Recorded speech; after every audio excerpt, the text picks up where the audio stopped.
Welcome,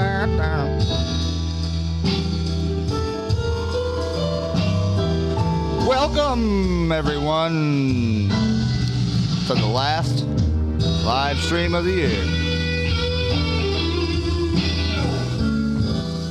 How are you? Take a seat. Come on in. Hang out. Mr. Rowdy, how you doing, buddy? What's up, brother? Oh, you know, just another day.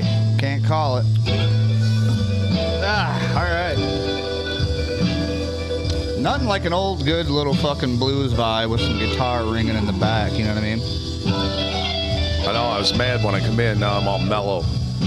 Yeah, I got you all fucking calmed down, didn't it? It's bullshit. Stroke that fucking anger string you got. I get mad, my beard grows. Oh, fuck. Isn't that like it's like a troll thing, right? One of the trolls do that shit. Something like that. Yeah, the Smurfs or something. Tells you how angry I am. Mm-hmm. That's a good way to end that right there. Oh, yeah. Well. So now what? So now we just talk shit, man. We wait for people to jump in. You know, speaking of fucking waiting, I got this video that I had did. And let me actually turn this phone on Do Not Disturb because I know somebody's going to want to fucking call me and it's gonna interrupt me. Everybody's going to go deaf. Yeah.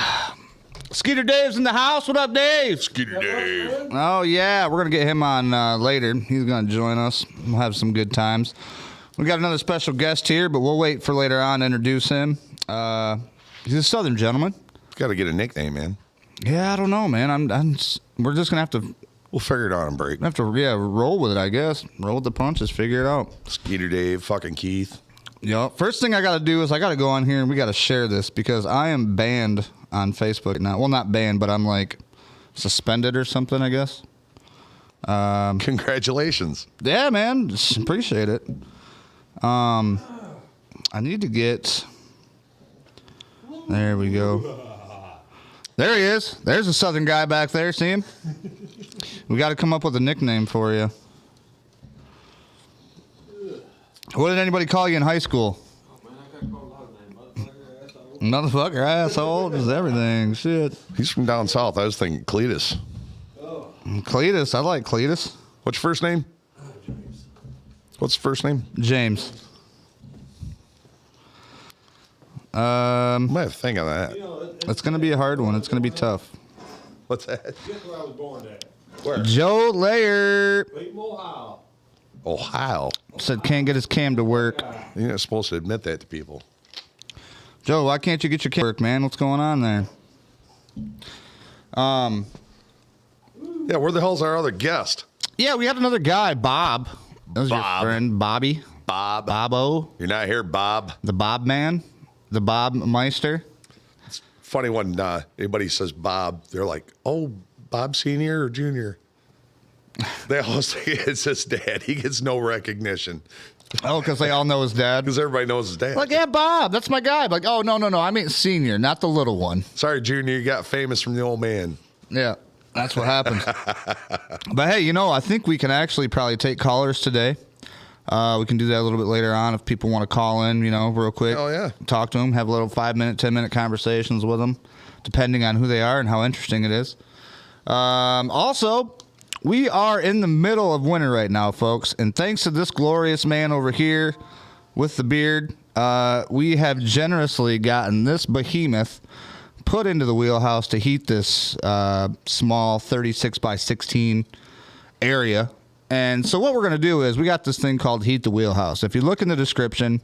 Heat the Wheelhouse. I know. I got to come up with a sweet-ass fucking, like, you know, theme song or, like, some music behind it or, I don't know. I don't have anything over here. I want to do a sound sample for you. Heat the Wheelhouse.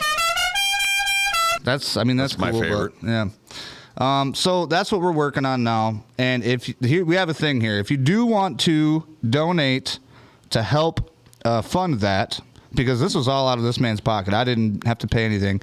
If you would like to donate, we have a thing where we will take your name with a silver marker. If it's 50 and below, it's silver. 50 and above, you get gold. Let me show you here. So 50 and below, and it will stay there forever. 50 and above, we will put you on the heater itself, and that will stay there forever. So once we get our goal, which is, I don't even want to say what it is right now because we haven't even broke the surface yet. You know what I mean? We're just getting started on this. That was Dave. Could you do me a favor and step over there and model that like Vanna White? Yeah. Go ahead, Dave. You can jump. Just go do it. Yeah. Just point it out. Let him know. I'm paying him good money, and he argues with me. Just go like this. Yeah. There you go. Yes, Dave. Yeah. Good job. Put your name right on the wheelhouse. Skeeter Dave. Yep. But that's what it is, folks. I mean, and that's something that's going to stay there forever. The top half, go ahead. Point at the top, Dave. The top half, that's going to be gold. That's the heater itself. If you want to donate 50 or above, your name will be permanently displayed on that heater.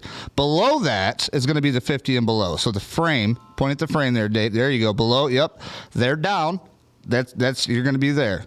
And we will recognize and appreciate each and every one of you guys. Thank you very much, Dave. That was great. Let's give him a hand. How did this guy not get a job as a stewardess? Man, that blows my mind. I just had flashbacks to like the chick with a seatbelt and putting the thing over your head and tugging it here. And that's pretty good, Dave. Found your subject, haven't you? Man, you found your calling, bro. Southwest is hiring. Oh, fuck. I heard about that. I got to actually, do you know Steve Jessup, right? You've heard about Steve Jessup? Yeah. For those of you guys who don't know, Steve Jessup, he's a comedian. I don't even know, man. He must have been back in the early 2000s going, you know what I mean? 90s, 2000s probably. But he's got a lot of videos out that are super popular with him, like riding in a lawnmower, carrying a bunch of shopping carts with a bunch of kegs, beer, liquor. He's just drunk as shit, gets pulled over by the cops. Yeah, the man lift. Yeah. There's another one with a scissor lift. Scissor lift? Yeah, it's a scissor lift, and he gets pulled over with a scissor lift, and the cop's behind him, and the cop's like, Steve, you got to get down. What are you doing? He's and like, Steve come on up. Yeah, he starts jacking it up. He's like, why don't you come and get me? Here. Yeah. Hey, Roger Kellogg, thank you for that like. Brandon, good to see you, buddy. But yeah, so Steve, I go live with him every Friday, so I'll probably be going live with him Friday. He does a show. Well, he does a show called the Jessup Show podcast, and what he does is he has what's called his regulars. So anybody can get on. If you're a new person, you'll get on right away.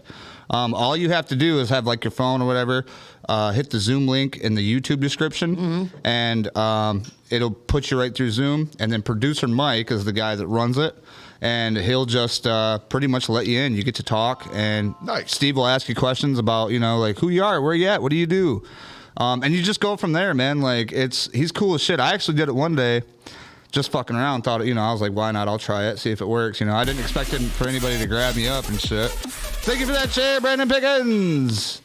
But he put me in, man, and like the first thing they seen, obviously, was my background and the wheelhouse, and he said, holy shit, man, are you one of those famous YouTubers and shit? I was like, absolutely not, bro. I got 300 subscribers. I'm not famous at all. You should have said, fuck yeah.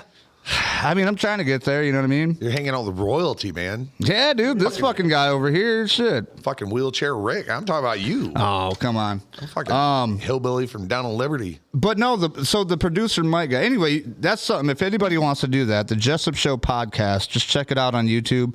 It's going to be hilarious. He does it like almost every Friday. But the guy that helps do it, producer Mike, he went down to Florida to see his folks. Nobody was going to do a live this Friday because it's obviously Christmas and New Year's. They were going to take a break. But because Steve decided, he said, fuck it, let's do it. Producer Mike's down in the fucking Bahamas or something, down in Florida, stuck at his parents' house. He's like, I'll try to run it, man. I don't know if we can do it with what equipment I got, but I got my computer and I got that shit, so we'll try That's it. That's badass. So he hit me up. We have a chat thing that we're talking about, you know what I mean, like a chat line. And he was like, fucking Southwest, since I'm going to be down here, Southwest fucked me over. Now I can't go home till the 1st. Was supposed to leave yesterday. Oh. And so now he's got to spend New Year's with his parents. And, he is not very happy, let me tell you. Somebody else has got to spend New Year's with his old lady. Something. I'm not sure he has an old lady, but if he did, they probably would be. That's for sure. And if he did, maybe he won't. Sorry, Dave. Mike, it's, but no, so I've heard about that. What the fuck is the deal? Do you know the situation? No, I know the vague aspect of it. It had something to do with the unions, and they're really blaming it on 90s IT technology. Okay. That's what it boils down to, is they have a system that was designed to manage a quarter of the capacity that they are now. They're a huge airline. They haven't updated their system. Right. So they're running on like 1996 fucking technology. Yeah. Pretty much. Yep. Still got the green and fucking light green computers with that's it. There's no, you know what I mean? Still running Windows. Yep. Doing that Oregon Trail thing. Right. Remember that game? You ever played that shit? Fuck yeah. Fucking dysentery done got my ass every time, man. Yep. That and Pong. Yeah. Pong. Well, I remember Pong only because my dad, the first game system I ever had was an Atari. Now, granted, this is before, I mean, Atari came out, what, 80s? Dude, Atari was like landing on the moon technology compared to fucking Pong. Well, that's where Pong was first presented to the public, was on Atari. Do you remember? When Atari came out, it wasn't the first Pong thing. was a console, and all the controller had was a dial. And you just turn it right and left, and that's all. Oh, so it was actually a thing where it was just a box they sent out and put it to your TV? Yeah, it was a video game little console that you had the screw and adapter for your antenna in the back. Didn't even have the plugs. Excuse me. Well, damn, I didn't. Now that you're saying that, I kind of you're jogging my memory. But like, I remember when I had my Atari, that I should have definitely had a Nintendo, but my dad waited 4, 5, 6 years until shit got old. Then he bought one. But the Atari had Pong. You know what I mean? Yeah, it had Pong on it. Pong and it had Tank, the other shit. So that's what I was playing on. But it was funny because on Pong, I think we talked about this a couple of episodes ago, but they had like 5 different games on there, but it was stupid as shit.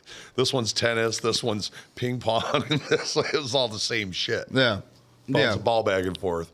For sure.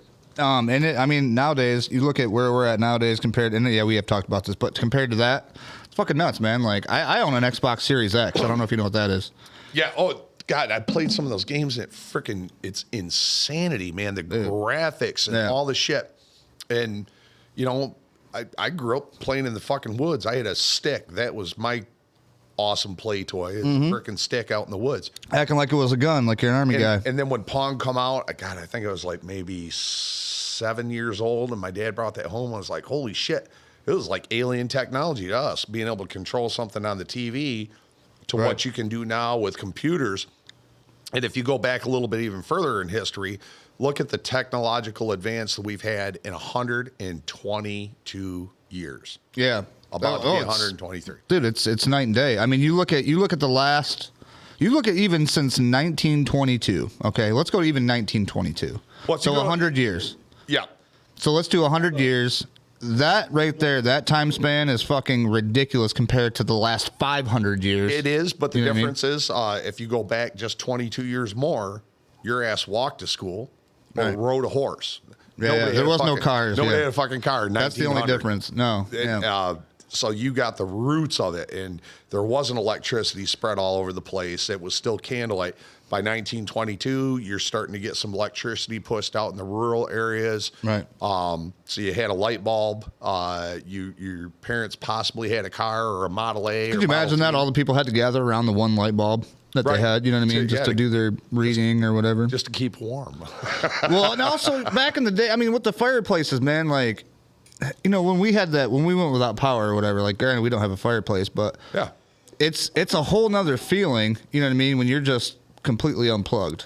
And, it's I don't know, it's hard to explain. It's kind of peaceful. Well, it is. It's like Amish. And imagine that. These fuckers do that every day of their existence. Right. I watched a documentary last night. I was hoping it was more in depth on the Amish. There's actually a guy, I'll figure out his name here because we got to give this guy a plug. Okay. He actually embedded himself with the Amish and really got the Amish to communicate their ways of life. People are freaking amazing. Oh, wait a minute. No, is he a YouTuber? Yes. Oh, I think I've seen that guy. God, I can almost. He does all kinds of shit, man. Yeah, he goes all over the place. He's been out on the Indian reservations out west. The guy's freaking badass. I watch him all the time. Or Santanero or yeah. We'll give him a plug later on. So, anyways, just the Amish way of life is freaking insane. Brandon said, Frog in my throat. So the funny thing is my mom just got a VR Meta 2. I don't know what the VR Meta 2 is, but I just sold my VR. Yeah, I just sold mine, the one that I bought that plugged into my computer. I mean, it was a couple years old. The ones I got now are just blowing. It blows it away. I heard they're insane, graphics. and they've even got these glasses now. Like instead of staring at your phone, Yeah. you can just have your sunglasses on and kind of see everything that's going around you. Well, see, that's one thing. You know what? I kind of wish I would have saved that because I want to do a stream where we plug in, you know what I mean? Somebody like you, have you check it out, and then like... Do VR? Yeah, go to like a... You can see everything I'm seeing. Yeah, I know, yeah. And well, the thing is like when you put it on the screen, though, it's not the same. It's not the same as like you being in it. Oh, Put it this way, like there's this thing called Flight, or it's Microsoft World or whatever, where you get to see the world and you get to actually go down and satellite views and see shit.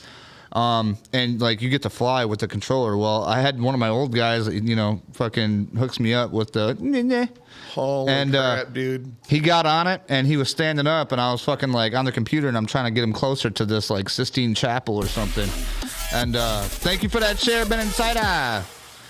Dude, and he fucking literally, I started zooming in, forgot. Like, I didn't think about how I was going to fuck him up. Just totally forgot. I zoomed all the way in, quick, close. Fall out of your chair. No, this motherfucker, I was in my bed. This motherfucker went face first into my damn table, dude. Hit the damn thing, like, caught himself and was like, oh, let's not do that again. Got a little vertigo. Yeah, I was like, oh, fuck, I forgot. I'm sorry, bro. I'm sorry.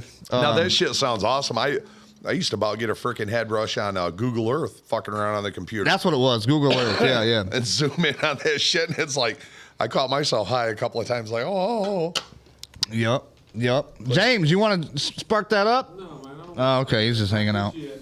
All right. He's not doing nothing. He's just chilling. I'm just chilling. Let's get some vertigo. Get some vertigo in here. But no, I think that'd be funny.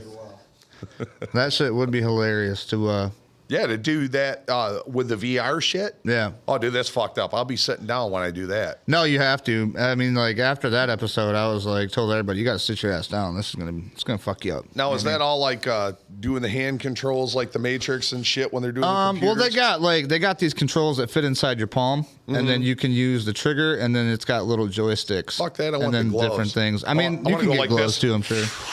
Pull yourself into it, then push yourself. Oh, you're back. talking about fully immersion. Oh, wouldn't that be badass? What's that one fucking song? Take on Oh my me. Is that god, what you're talking about? That's it. Take on me. Take on me. Josh Ray, thanks for that like, buddy. Appreciate you. I know the keyboard of that.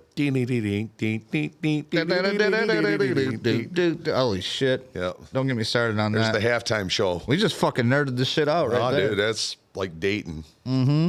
Dated us. Fuck yeah. Mike Merkel, what's up, buddy? Nope. That's wrong one. Sorry, I did not mean to hit that mic. Mike's actually the guy that built the ramp to get me inside my house, Nice. in the garage. Fuck yeah, Mike. Fuck yeah, man. Fuck yeah, Mike. He just got your nickname. Fuck yeah, Mike. Fuck yeah, Mike. That's your fucking nickname, dude. Fuck yeah, Mike. I like it. We hand him out. We're handing them out. Feel free. If you guys want to donate for nicknames, just toss it in the bucket. I feel like Julian from Trailer Park Boys. Dude, you always do got that little cup with you. It's my meter. I think it was Rowdy episode 2. You actually left your cup back there by the fucking wheelchair, and it was full. The fucker was full when he came back. Well, Dave pointed it out when we were doing the furnace. He's like, "There's the cup you looking for." Yeah. That shit was fucking hilarious. Oh, I got a big tray. I'm a fancy guy at the barn, Right. and they come out for Thirsty Thursdays. We have nice drinking glasses, whiskey glasses, and I got about Like gentlemen used to do back in the 1920s. Well, I had 30 of them, and now I'm down to about 9. So when I noticed that one missing, I was like, son of a bitch, where's that fucking glass at? Right. So How old are they? Are they like collector's items, or are they just... No, like these ones are actually crystal. Okay, nice. I got a set of 4 of them, and then I've got the Hennessy glasses, the round bottom. The Hennessy glasses are cool. Everybody laughs because I'm drinking whiskey and Cokes out of them, but Right. don't judge me. Don't judge. Don't judge me. I won't judge you.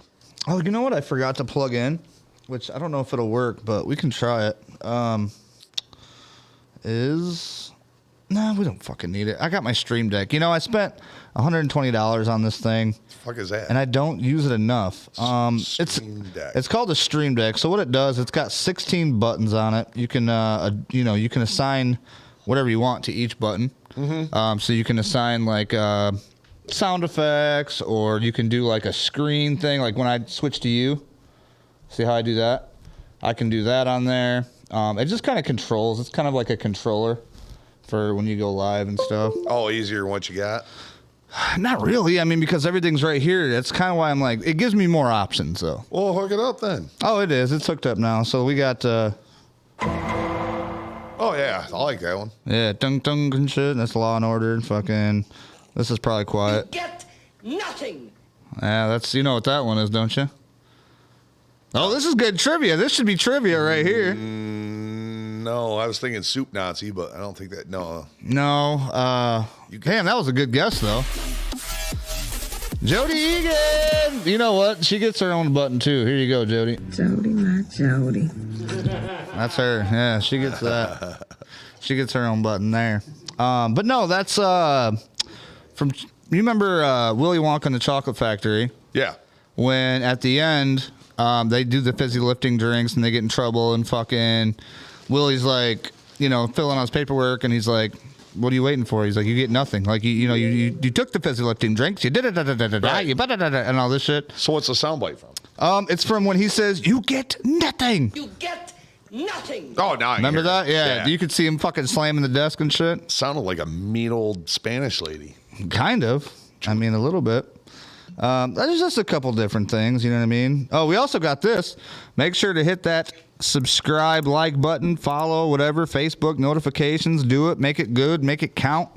I do need to put some sound on that, though. The only thing I realized is there was no sound on that. But I'm learning, folks. I'm not even like a year in the wheelhouse, and we're rolling. I'm a couple steps ahead, I would say, than most people were. You know what I mean? Just think how far you're going to be 10 years from now. I know. And a lot of people are like, well, man, you know, you only got 380 followers. Like, shouldn't you pay for some people to get you out there, for some advertising? Each one of them are very important. No, for sure. Well, Because if there's 380 people who even slightly check out their shit and find something even slightly fucking hilarious and share it with their friend and their friend and their friend and their friend, that's how you're going to get the and followers. my thing is, it's genuine. It's genuine people. It's not bots. It's not bought people. You know what I mean? And you're building up from the roots, man. Right. That's what I want. Yeah, your foundation build. You didn't fork out. I mean, I'll give you fucking 10 grand if you want to. If that's how it's got to go, make you famous. Absolutely not. I don't even want to be famous.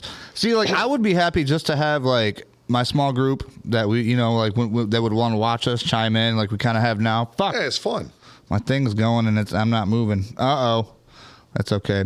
Mike said, all proper and such. Willy Wonka. Yeah, he got it. I did a Willy Wonka meme earlier. Did you? Yeah, this guy on this Arrowhead site got on there, and you always get these dudes that kind of like, oh, da, da, da. If this site was like this, I'd hang around, but I'm probably not going to stick around. Everybody's like, bye, Felicia. See ya. Right. And This is not an airport. No need to just announce your departure. I had to pull up Willie, and it's like, no, stop. Don't. All right. Thank you, David, for that like. Appreciate you. But no, yeah, like No, I mean, no my stop, thing come is, back. yeah, no, my thing is this. When I actually put money into advertise, I looked up there's a thing called Fiverr. You can hire these people to help you, you know, promote your stuff. And when I hired this person, I noticed that I was getting subscribers and I was getting views, but I wasn't getting like, you know, notifications. Mm-hmm. So I'm like, well, wait a minute. If it's not telling me that somebody's subscribing, then how do I know it's real? You know what I mean? Right. So like I cut her off. Like it was, you know, I'm not gonna keep paying you to do this for fake views. You know what I mean? I'd rather have real stuff. So Yeah, like somebody's got a bot doing it. You had to pay for that? well, I gave her, I think it was like $20, and it ran for guaranteed like 1 point something thousand views and like some other like some subscribers. So like 50 subscribers, 1,000 views. And does what it's called. I think it's like I forget what the word is. It's like ESO or something like that, where they can go in and they can actually take the words that you describe your videos, and they can make them to where it'll trigger easily, so you'll get more views. So that's what I thought she was doing. But then after talking to my friend, he was like, well, how many subscribers have you jumped? And I was like, probably like 30, 40. And he said, okay, when you got those, how many notifications did you get? And I was like, fuck, probably like 12, 13. And he was like, yep, those are bots. The ones that you didn't get notified for, those are bots. So I was like, nah, I told her, I was like, I appreciate what you've done, but I'm not. No, somebody got off. paid and you got fucked. I wish I knew more in depth, and I actually got people that I can ask. When U.S. Army What the Fuck Nation Radio first started to what it ended up as. God, man, what an awesome. I wish you could have been there. I wish you could have witnessed it, man. I'm not military, but as a contractor, those guys kind of accepted me, and I felt a part of this community. And it was 5 nights a week that they had shows, different guys. And here it is 10 years later, and I'm still friends with all these guys. Like me and one guy, Omen, we're going to be hanging out here. He just retired, Master Sergeant. Congratulations, Omen. Oh, nice. Yeah, Master Sergeant. Yes. Fucking badass. But the whole crew and the way they put it together and the shows that they put on, but they ended up, I remember having to buy their like it was an insane amount of money to buy the servers and all this shit. But the way they had their chat set up, like you've got the text chat. Yeah. But they could camera up. So it's like you're partying with it sometimes. Oh, so when people are watching, like it'll actually show the camera? Well, yeah, it was like 50, 60 people, and I think you could pick like 6 cameras. So you pick the host and a couple of your buddies that you know, and you could kind of watch their reactions. Oh, and dude, it was fun, man. Right. It was fun. Tits and oh, nice. That's perfect. The good old days. The good old days. Yeah. Speaking of the good old days, man, like where this whole social media thing is and where it's went and how it's been. You remember MySpace? Oh yeah, dude. Tom never fucked nobody over. Dude, I went back to my MySpace because I never deactivated. They still got it. No, I could see like some profiles, but they changed the format. Right. And I was kind of bummed because one, I wanted to reclaim some old pictures and shit, and didn't get a chance to reclaim anything. But it was cool, man. I had my music profile. As soon as you pulled it up, it's like freaking Slayer jamming and lightning and shit from the background. I mean, that's one thing that I fucking missed. That I do because I spent a lot of time getting my MySpace fucking super dope, super sick. You could personalize it. Yeah. Not like, And they had hundreds of options, like probably thousands of options. You could have all kinds of avatars and bullshit or little clips. Yeah. I thought that was freaking cool, like Facebook. Because it tells you something about that person. When you go to their page, oh yeah, they're and the music like, starts playing, they're gonna be like, oh, this guy's fucking. You know, Slayer's fucking jamming and no, it was cool as shit because it was personalized and you had to. I had a bunch of people that I didn't know that I actually made some friends with on there, but yeah. I was in there and I had some good friends and it was mostly local, but it was. Now we get a little picture and a background picture. Yeah, that's it. Yeah, that's all you get. Yeah, and then you can put your stats in your bio and tell them everything about you. Make sure to put your Ukrainian flags because we gotta support the Ukrainians. Yep. I'm gonna let Europe worry about fucking Ukraine and Russia. Man, and you know it's on your continent. It's your fucking problem. Right, and we've talked about this year. I mean, just in the short time that me and you have been doing this. I mean, obviously it seems to have more pull than a lot of my shit that I do, but we've talked a lot about the bullshit going on. You know what I mean? This year and stuff, and it's like. Man, at some point it's just like, dude, yeah. It's like, okay, guys, we gave another 1.7 trillion to. Well, that's amazing because that's a lot of money. That's my fucking problem all around. Number one, not on our continent, not our fucking problem. Right. You've got 2/3 of the world's countries on that continent, more than that. Yeah. And on that continent, you guys can take care of your own fucking problems. I'm tired of being daddy. Well, we already know what the fuck's going on. It's probably money laundering drift, dude. They're all getting fucking paid. Everybody's getting paid. Why do you think Zelensky's in the middle of a fucking war, but he can come to Washington and take pictures and kiss Nancy Pelosi on her fucking alcohol-soaked cheek? Come over and blow a little bit and you get some more money to go home and keep fighting this war. Yep. Just the amount of munitions that we're sending them, bombs, missiles, ammunition, guns, all this other bullshit. We're fighting a fucking proxy war. We're fighting it through somebody else against somebody we don't need to be fucking with. There's 2 superpowers there, well, 3. But mainly fucking us China and Russia. And China's down here, but China's the butthole of Russia. Yep. Stinky fucking butthole. Is there a better way to describe it? Look at the map, guys. This is the butthole of the Russian bear. Yep. which is fine, but they're fucking doing their shit. How many wars has China started? How many wars has Russia started? How many wars have we started? Now, I'm sounding like a lefty, and it's not my intention. The fact is, I'm tired of being the fucking tit We gotta turn for this the fucking motherfucker entire planet. All right. I don't want to be the tit anymore. Well, and that's the thing, and a lot of people are fucking Because talking it's my about money. Right. Well, a lot of people are talking. And what I don't understand is people always want to say Trump this, Trump that, Trump this, Trump that, and it's like, dude, first of all, I'm sick and tired of talking about fucking Trump. But the thing about So it is, am I. the facts is this: the facts is the guy fucking knew what was going on. He tried to help us. He did help us a short amount of time he was there. He didn't want to give the world your money. Right. Well, and then the thing is they're talking about like 2024. Trump has already announced he's running. Yeah. But so might be DeSantis He's or gonna whatever. make it I don't through think the DeSantis will primaries go or whatever. But like, I don't know, man. I'm thinking DeSantis might, and it's a goofy fucking thing. They're trying to create a civil war in the Republican Party, and it is what it is. I really don't give a fuck. the Republican Party is a bunch of fucking circus jokers anyway. There's only like maybe what 5 or 6 good ones. All fucking jokers, bro. Yeah. They're every politician's a goddamn joker. Somebody's got their hand in somebody's Why? pocket all Because the they're time. laughing at you because you're the dumbass that's paying the joker to show you card tricks. Right. Yeah. Sleight of hand, and they've been doing it forever. And we're never going to get smart and wake up. It's what we are, man. We're in that whirlpool going down. But as far as over there, I'm fucking tired of sending people our money. Right. Well, it's not. Well, our and it money. literally says taxpayer funded. It's all Bro, taxpayer money. It's bro. all our money. I love it. What, like a Narcan, handing it out at no cost to you.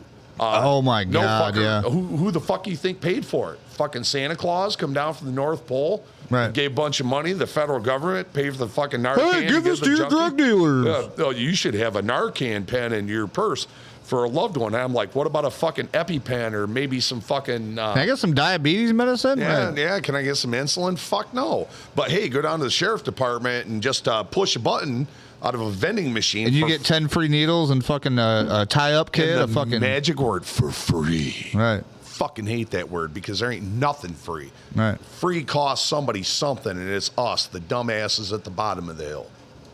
Now you're picking.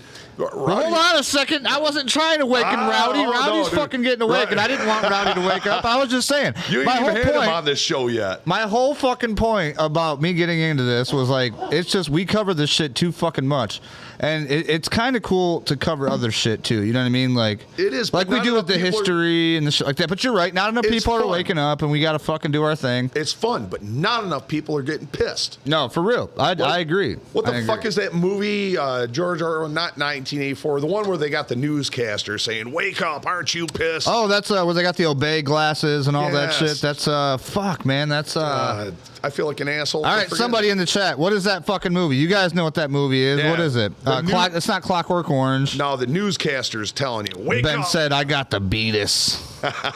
Bob Warder, that's who it is. Good old Bob. Bobby Jr. said, that makes my skin crawl. Let them overdose and the world will soon self-sort out. Life is hard, but really hard when you're dumb. Right. Life is tough, but it's true. tougher when you're dumb. Yeah, I like that song that the Jackass guys used to play. Fucking, if you're gonna gonna be be dumb, dumb, you gotta be tough. Yeah. You get knocked down, you got to get back Gotta up. get back up, I you get know? the sharpest knife in the drawer, but I know enough to know if you're going to be... I You gotta sing be a whole tough. fucking song for See, you. I didn't even know the fucking rest of it. But Shit. I won't.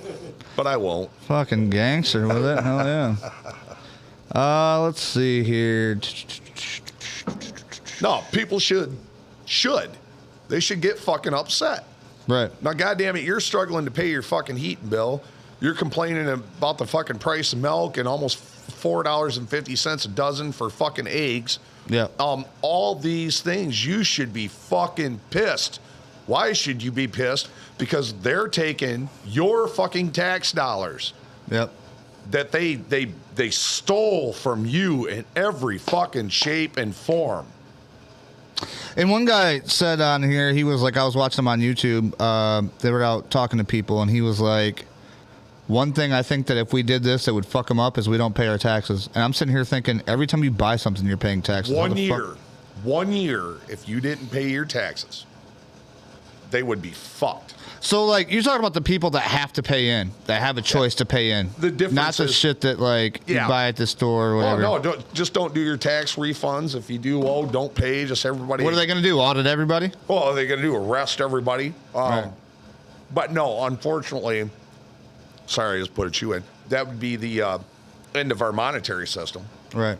That'd Well, be- that's already coming to a fucking close here pretty well, soon too, probably. They're trying to do it digitally. So Joe Fuckwad down the street's got a lawnmower for sale for $25. You got to run your debit card, and then they can tax Joe Fuckwad, and they can tax you. Right. They just want to. They're missing revenue, and it's not like they're not fucking us enough. They want to fuck us a little bit more. And everybody is completely cool. The people that come down to my place and want to pay with a credit card for a $25 weld job, get the fuck. You're like, outta you're here. paying fucking interest on this. You're doing all kinds of shit, right? Like they're fucking you hard right now. Yeah, the money's still going for bills. I still claim it. It's not like I get to put it in my front pocket. Ha ha ha. Fuck Right, the right. government. No, fucker. I still got bills. I've got an amount every freaking week that I have to pay. Right. And I don't care if it comes out of my own pocket. The Right. fucking bills get paid. Right. So they're double dipping there on taxes. Taking money I've already been taxed on and using it to pay fucking current bills. And it's just insanity, dude. We're absolutely taxed to death. And we're willing to allow them to take it to the next fucking step by making a one world currency, whether it's a Bitcoin or a cryptocurrency or just using your goddamn debit card. Right. So, where'd you spend all your money on? All they got to do is look up your debit card records. It's And it's all there. Like they can grab it whenever they want. everything. They don't give a shit. This fucker's been to Burger King. This fucker's been to Tractor Supply. This fucker's been here. This fucker bought a dildo down at the fucking dick store. Yeah, I was down at the sex shop, bought a damn ass 2 fucking headed dildo and used it on this fucking horse. I've seen it. I got pictures. That's why you don't use your credit or your debit card down at the token store at the video lounge. You know what? Speaking of the video lounge, that's another thing I miss is actually going to the video store, looking for a video and picking it out because there was nostalgia in that, and you can no longer do that. Like really, I mean, find me a place in fucking Jackson you can do that, or even mid Michigan. No, it's a shame, but like we got rid of cable. We got rid of Well, because now there's the streaming services. Jesus Everybody Christ, wants a fucking streaming service nowadays. Yeah. And honestly, I don't think they cost anything, or they do. It's cheap, $10 a year. I don't know. But What's that? What are you talking about? Well, we got like Netflix. We've got I can't remember the names of it. The Peacock, Netflix. Oh, Hulu, Netflix, Hulu fucking. and all I that got shit. Paramount Plus, Yeah, Discovery yeah. Plus, Disney Plus. Why is everything Plus? Well, see, I don't have all that shit. Because it's not the fucking channel So itself. I I just guess. got like 3 movie apps, and if I'm bored, I'll go flip through and do a movie. And Right. it seems like I'm just like I'm at the goddamn video store. Click, click, click, versus walking down the rows, looking at the top row, second row, third row, back and forth, and you're trying to judge a movie off its cover. But the cool thing about the video shit, They give you the fucking preview. well, I can click on it and see a 30-second clip of it and actually know, okay, this movie's gonna suck. Yeah. You know, so it's Well, how- and it's more convenient. I will agree with you there. It is more convenient. and cheaper than fucking cable. Yeah, I don't know. It is, but like I What wish. channels do you watch? Well, how much cable? Well, that's the thing, though. Because Our here's the shit thing. was $240 a month for our landline, our cable, What'd you have? Xfinity. and our internet. Yeah, $240 a fucking month. And I said, Jesus Christ, Wow. that is a lot of fucking money. Right. $240 a month times 12. You start doing some math, and you're gonna get sick to your stomach. Mm-hmm. And you're doing that because you watch what?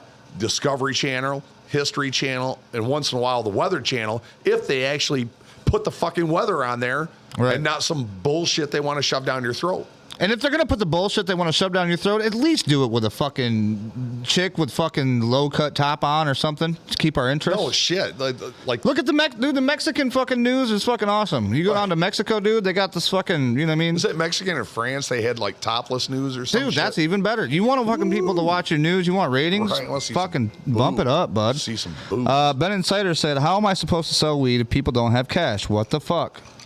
Well, let me ask you this, Ben. What happens when cash is no longer fucking good? You can't use cash anywhere. What do you do then? Ben, let me ask you, how are you even able to grow fucking weed now that they've got the dispensaries? Mm-hmm. Jesus Christ. Dude, you want to go on to that subject? Oh, dude, let's go ahead. All Roll right, into man. it. You Roll sling into a it. little weed back in the day. I go get a QP. I bust it all up, nickels, dimes, quarters, and did good. And it gave me a little extra income for my full-time job to raise my kids. kept it on the down low. It was all fucking awesome. And then I watched ounce when before weed went legal, it was like $120, $140 for some good shit. Right. As soon as the shit went legal, because we're trying to give it to the cancer patients, we're trying to make it legal so a guy with cancer that gets pulled over is not going to go to prison for an ounce of weed. I was like, fuck yeah. And I kind of saw the devil coming. Right. Because as soon as they did that $140 ounce of weed went to $300. Oh, yeah. They were stroking cancer patients, stroking them.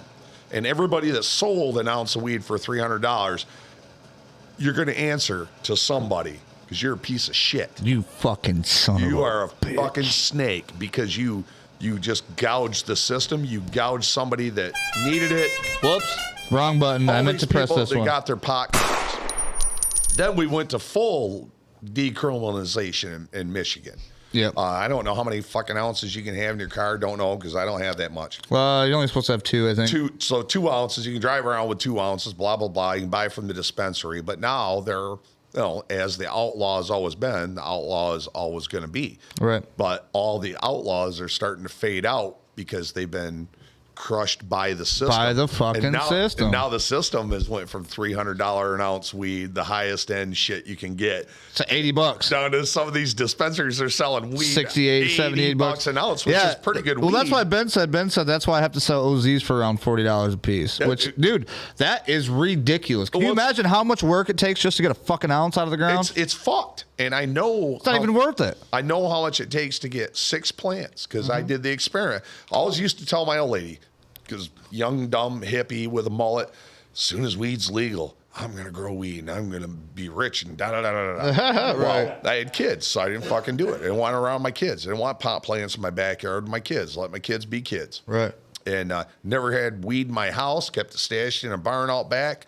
There's never a fucking joint in my house. In fact, I caught my son when he was about 17, had a fucking quarter ounce on the porch, and I lost my shit. Oh, shit. I said, the whole time you've been alive, there's never been a joint in this fucking house, and I'll be goddamned if you're going to have one in here.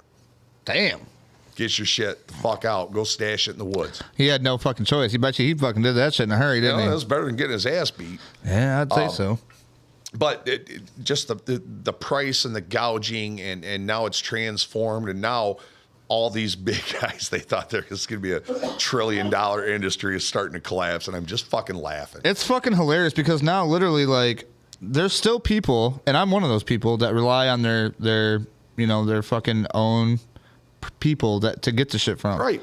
Because we trust them more than this fucking fuck the system. giant fucking corporation, right? You don't know what they're spraying on it, what they're doing Right. to it, and supposedly they got all these state guidelines for testing and this and that, and that's why a couple of dispensaries here couldn't do it because they couldn't pass the bar for the state. Right. They had mold, they had too much content. Dude, even all like, this shit. yeah, dude, me and my old lady were talking the other day, and I'm like, I was kind of like, why are we paying this for this type of shit when we could just go to the dispensary and get it whatever for cheaper? And she was like, well, listen, we did that before, and why did we not do that? Because it fucking tastes like fucking mold. You grew it right out in your It fucking tastes like backyard shit. Right. and hang it Dude, yourself. our shit that we grew ourselves out here was great, dude. Dude, I mean, we didn't spray nothing. We didn't do anything to the chemical. We didn't do anything. It was just clones. We put the clones in and let them grow. I did 6 plants, and it was the most primo shit I've ever smoked in my life. Damn. And I'm not a big smoker. I'm a once in a while smoker.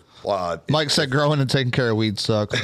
If I'm having no, it's not that bad. It's actually retarded simple. Right. I hate that word. Sorry. He said it's like a full-time job taking care of 12 plants.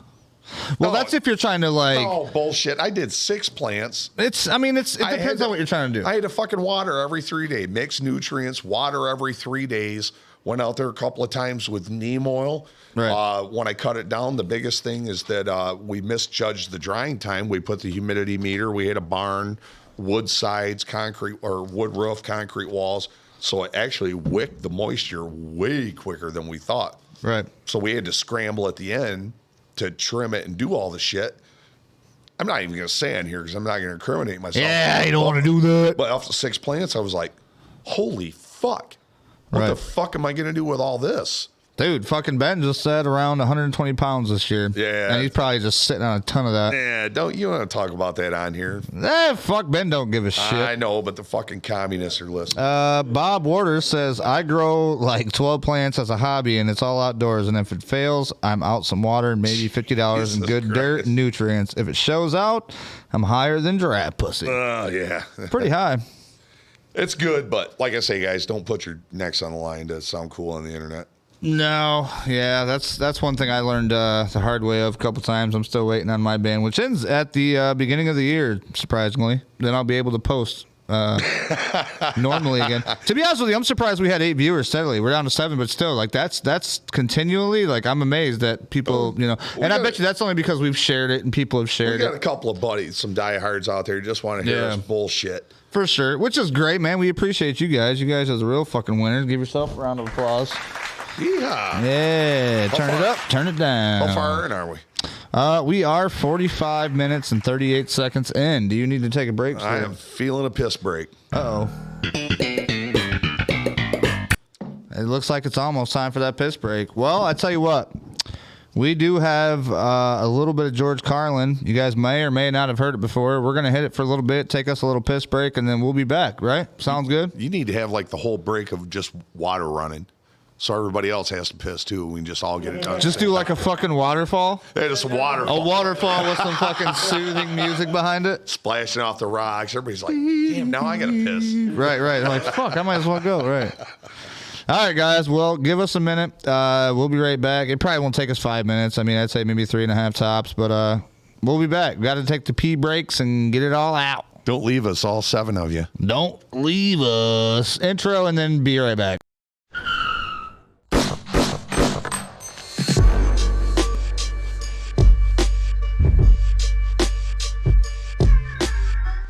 And that's another thing they don't like at the airport, jokes. You know? Yeah, you can't joke about a bomb. Well, why is it just jokes? What about a riddle? How about a limerick? How about a bomb anecdote? You know, no punchline, just a really cute story. Or suppose you intended the remark, not as a joke, but as an ironic musing. Are they prepared to make that distinction? Why, I think not. And besides, who's to say what's funny? Airport security is a stupid idea, it's a waste of money, and it's only there for one reason, to make white people feel safe. That's all. The illusion.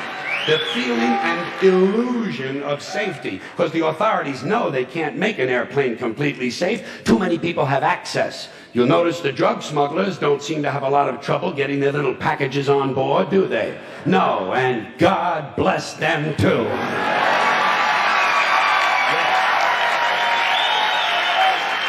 Oh, and by the way, an airplane flight shouldn't be completely safe. You need a little danger in your life.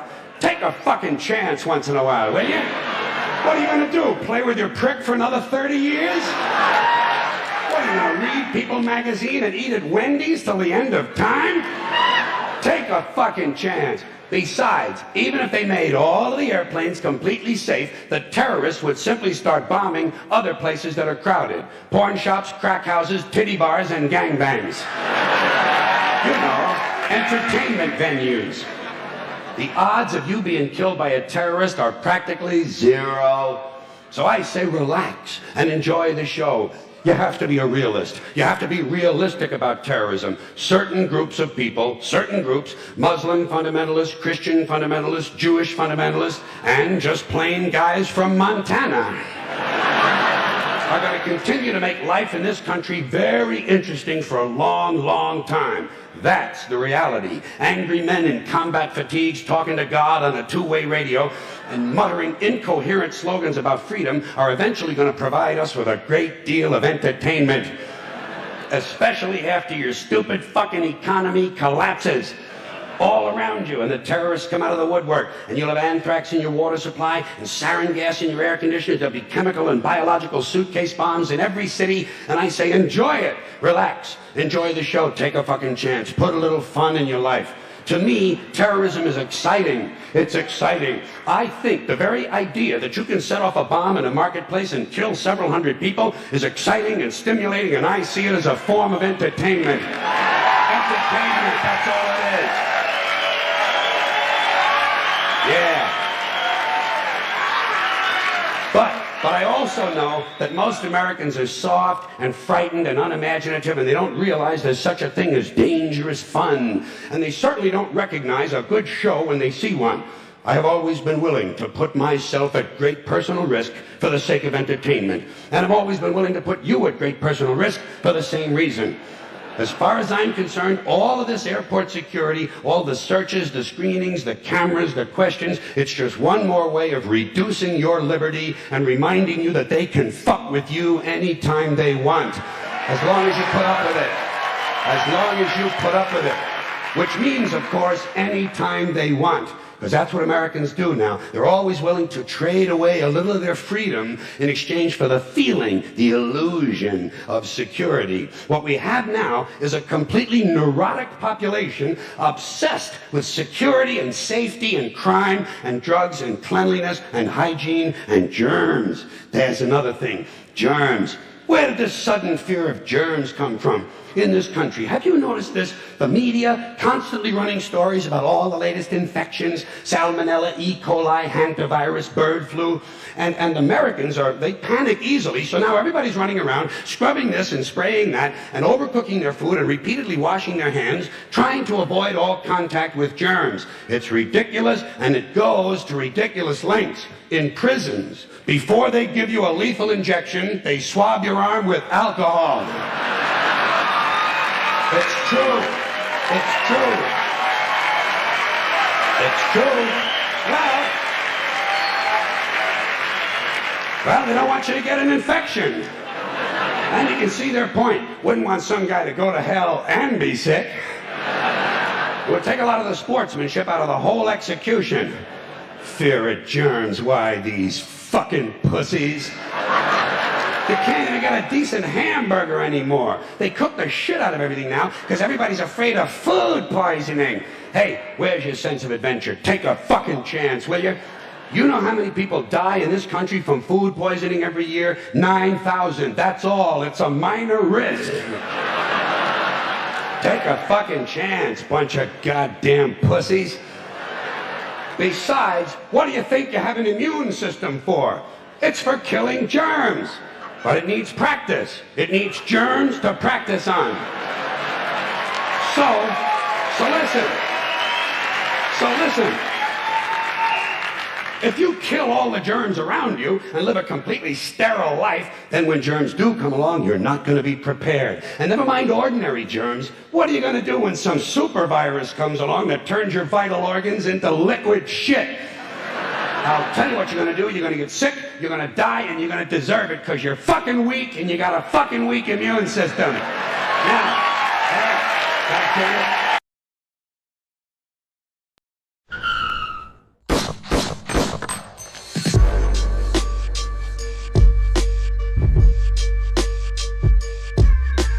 Boom, we are back. I just had to blast this jazz real quick. I want to go watch a jazz show. Yeah. You know what's funny? You know how much bullshit I got on the internet after our one fucking we did that live, and I had mentioned about my TLC buying shit when I bought the TLC shit. No. Man, I got so much shit. People are like, "You fucking puss! You was using your red light special room listening to that, weren't you?" Like, yeah, bro, fucking damn right. In the Camaro, rolling down, grabbing your fucking woman, dude. She loved that song. The Lonely Chicks. Such a lonely chick. Now I gotta read some of this shit. Mike said, "Shit, without you guys, we have nothing to watch." Bob said, "Wouldn't miss the show. Life needs more people like this." Appreciate that, guys. That's high cool. Praise, man. That's high praise. Mike said group piss break. I hope you guys got low standards. Pretty much. I mean, dude, Ben Insider, you should see fucking his Ben Insider, you know what I mean? I gotta love that name. Waterfalls. Ben Insider. Well, he only has that name because he fucking done ran out of all of his other fucking names of his Facebook shit. So then kicked him off so many fucking times. All his alts. I'm surprised he got away with that. That's pretty cool. Yeah. Bennett cider. Yeah. Here's a lot of this. I do not know what he is talking about, so we let that name pass. Right. I think it's gonna be okay. We go ahead and do that. Yeah, well, What? you know, that's just like That's your opinion, man. That's quiet. I gotta turn that up. So yeah, man. One thing else I was gonna bring up to you, James. You feeling good yet? You want that microphone? Not yet. All right, he's getting there. Hold on. Say that again. Say not yet again. Not yet. Okay. Yep. That's what channel you are. I had to make sure what channel you were. Okay. No, man. Like, so check this out. I got a call, right? I got a call the other day, and it was from a Michigan number. It didn't pop up right away, so I answered it. I figured it might be, somebody that got my number, one of my old advertising buddies or something. Because you know me, man. I call a lot of fucking people. Right. I don't want to just hang up on somebody that could be a possible sale or a possible friend. So I answered it, and come to find out, it's some fucking mortgage company that's like, first, you know damn well it's a scam when you answer and you say hello, and then nothing happens, and you hear like, and then it comes in, it's like, hi, is this Mr. blah, blah, blah, blah, blah, and it's like, oh, fuck, here we go, you know what I mean? So I get in there, Austin Trigger, thanks for the like, buddy. I think that's actually the guy that threw $5. We're putting his name up there as soon as I get those things. Send us your money. To pay for the heat. In the wheelhouse. Now, to let you guys know, I am going to take care of 10 baby squirrels to put in here. So if you guys want those squirrels to live, you're going to have to help us out. You know what I mean? I'm just joking. But no, anyway, so like, I answer the phone. I'm talking to this person. It's like, hi, this is so-and-so from First Mortgage or Home One Mortgage or whatever the fuck it was. And we recently noticed that you were looking for a mortgage on your house. And I'm like, bitch, I just fucking bought my house in April. Like, right. I'm not looking for a fucking refinancing deal. I'm not going to do it unless you can get me like 33.9% financing. I mean, something. Shit. You're right. going to need something. But, like, so like, I talked to him for a minute and then I hung up. Well, then that was a mistake because then... Dude, just boom, one after the other, just kept coming and coming and coming and coming and coming. So I was like, you know what? I got sick of hearing my fucking phone ring, so I put on like a new ringer where we can just jam out. So when it calls, we can just jam to it. You know what I mean? Dude, the whole house is just dancing around to it and shit. But even now, that's getting old. So like, I wish I could just took it and make it like random, all my music randomly play. That'd be dope. Just a random song starts playing. Oh, guys, come quick. Listen to this call. It makes me want to get up and boogie. The boogie. Oh, dude. Chicka, bow, bow. I'm fucking cutting that out. Mike said high hopes but low expectations. Austin said, yep, it's me. That's the fucking guy. Thank you, Austin. Ben said, chug it. Now, Ben does have the authority and the audacity to say a lot of crazy shit. We still got to get him on the show. I think he'd be fun. Right on. But he gets away with it. This motherfucker gets away. He'll say some crazy ass shit and just get away with it. Well, you can say crazy shit, but you got to be careful and quit trying to skirt around our topic. Oh, my bad. Dave, I get 20 to 30 of these calls a day. The robocalls and blah, blah, blah. Everything from health insurance, life insurance, to put you in a casket insurance, to refinance your house. Dude, I love fucking with these guys. Dude, and I started to, right? So and then they kept calling back. So I'd answer it, and I'd be like, hello, this is Trixie. How may I help you? Oh, don't let a girl call me. Oh. Dude, it's fucking, but the thing is, it's like, when you do that, like, I've noticed this. When I do that and I fuck around, they hang up on me. I'm like, you bitches. So then I answer it, and I'm normal, and then I'll go to it, and then it's like... Sometimes. I get pissed, man. I get mad. Most of the time you get it. I like it when I fuck with a dude and he fucks with me back. Oh, yeah, you talk about my good. Bro, that shit would be hilarious. No, it is. I need to get that on tape. Dave's been there. Keith has been there and seen me do this shit because I put it on speaker and just fuck with them hard. And sometimes they'll fuck with you back, and that's when it's funny. Right. But the chick's calling. Oh, yeah, I'm ruthless on that. And back in the day, dude, that I tell she was a black girl. Very sexy sounding, bigger, heavier black girl. The chick actually called me back.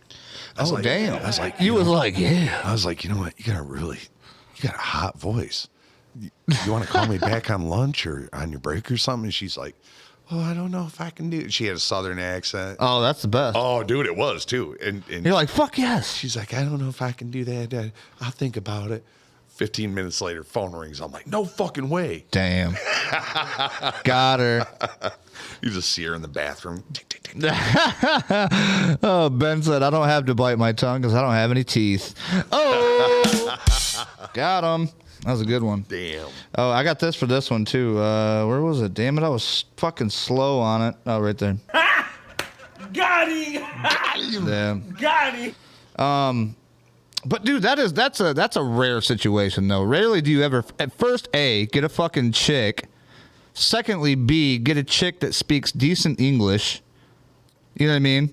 And then we got the down D, E, or F section, which is like actually sounds like she's formidable. You know what I mean?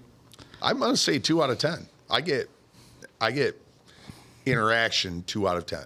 Dude, one of the things that I don't understand is like, what did I do to make this start fucking happening? Dude, I'm almost at the point right now. I just want to change my fucking number. Like, I don't even want to deal with this shit no more. I can answer that because this is my business phone, dude. I'm trying to work all fucking day, and the phone goes. It's like shit. You know, you want to run because you want to make the money, and you look at it. It's like fuck, man.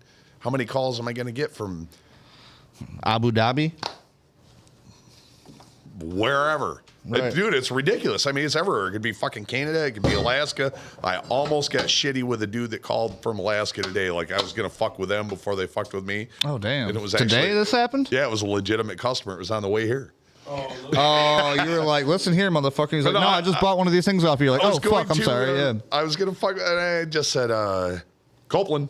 Right. I was like, thank God I did that. Damn, man. And you know, really, like, I understand what these people have to make a living. Okay.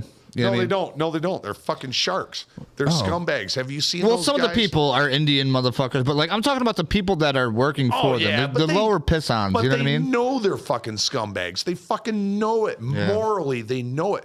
Have you seen that dude on the internet? The scammers. The one that does the glitter box, the one that... Dude, I just watched that yesterday. I literally just watched that, me and my son yesterday. They got that brand new one that they just did. You're probably watching the new one. That's been going on like 7 years. He caught that fucking he does his own money while he sent the rats into the scammer office. Like they couldn't stop the box from opening, and rats start running around. What the fuck? He did rats? Oh, dude, he did rats in one of those little cubicles. Dude, he does glitter boxes. Where the fuck did he get the rat idea from? Oh, dude, start watching it. Bro, I gotta watch that part. And honestly, man, God bless him. Because those scumbags, their only goal is to fuck your grandma. Oh, out of fucking all our money. Or to fuck you out of your grandma's inheritance. Yeah. Fuck those guys. Poor old lady calls and they're going to shut her power off. And, oh, no, you need to... See, now for that, you need to go down and you need to get the gift card and send it to... Send the gift card to this number and we're going to get it. And until you do that, the police could have a warrant for you. Yep. That's horse shit, dude. Yeah. Yeah, every one of them. See, now that, I feel like those could be, like, tactically, taken care of and just, But they're not. Nobody gets held accountable. Nobody. Well, it's because the government don't give a shit except taking money from the American people. Obviously, we've covered that. They're not doing anything the government isn't doing. You know. You think the government be a little jealous because they're stealing some of the cash? Right? They're like, man, we could be getting this motherfucking money. Right. These motherfuckers over here making it grip. I heard the one dude said that they make over fucking like 2-point-something billion a year. Trillion. Or trillion, yes, gaming people. It's asinine money, and it makes you wonder who's so goddamn gullible. Then you think your poor sweet old grandma that grandpa passed away and she's got this inheritance and Dude, the first time I got by these motherfuckers is I was sending out T-shirts. Obviously, no, you didn't get got. No, listen. Okay,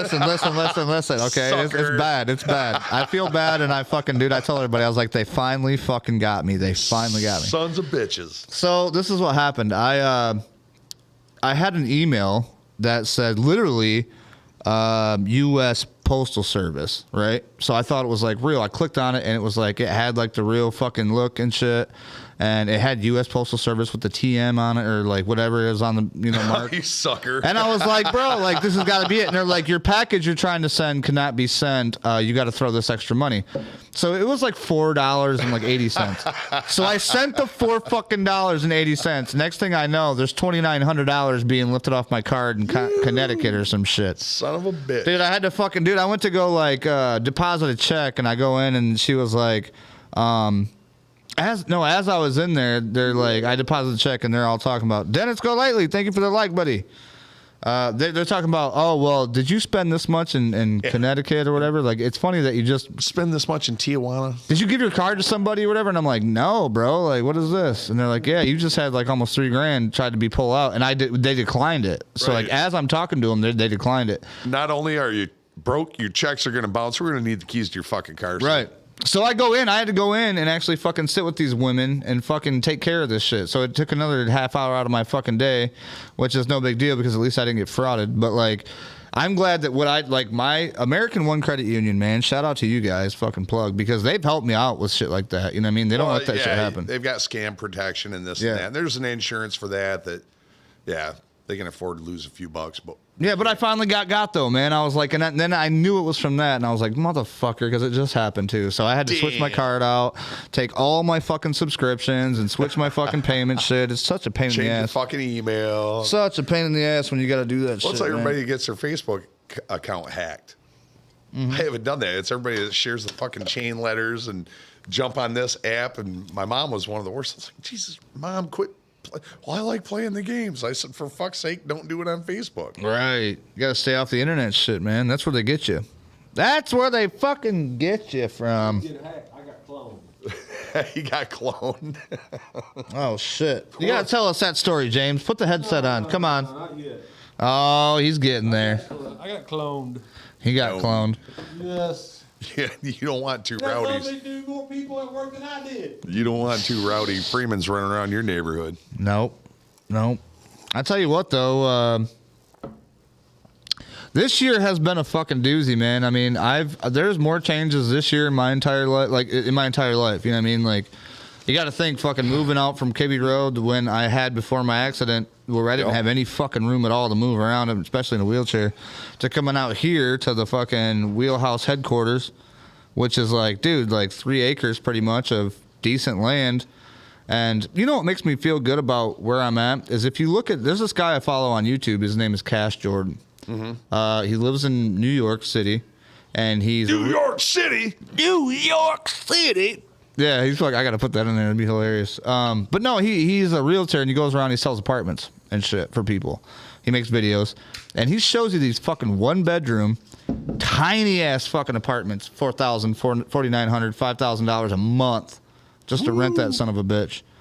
And I'm like, dude, and you got to make like 5 times your rent or whatever. The fucking Wheelhouse would be like $5K a month. Right. I'm like, bitch, you better pay me some fucking money. You moving out here to live. And this is the only thing we don't have is running water and fucking toiletries. You know what I mean? You got the heat. You got the fucking electricity. What else you want? You seen the fucking holes they live in Japan? Mm-mm. They've got those little micro places, man. It's like this 20-floor apartment complex, but they'll take a flat and break it up into like 10 or more pieces. So literally you've got a 6-foot wide, 12-foot long. Oh, no, I did see that.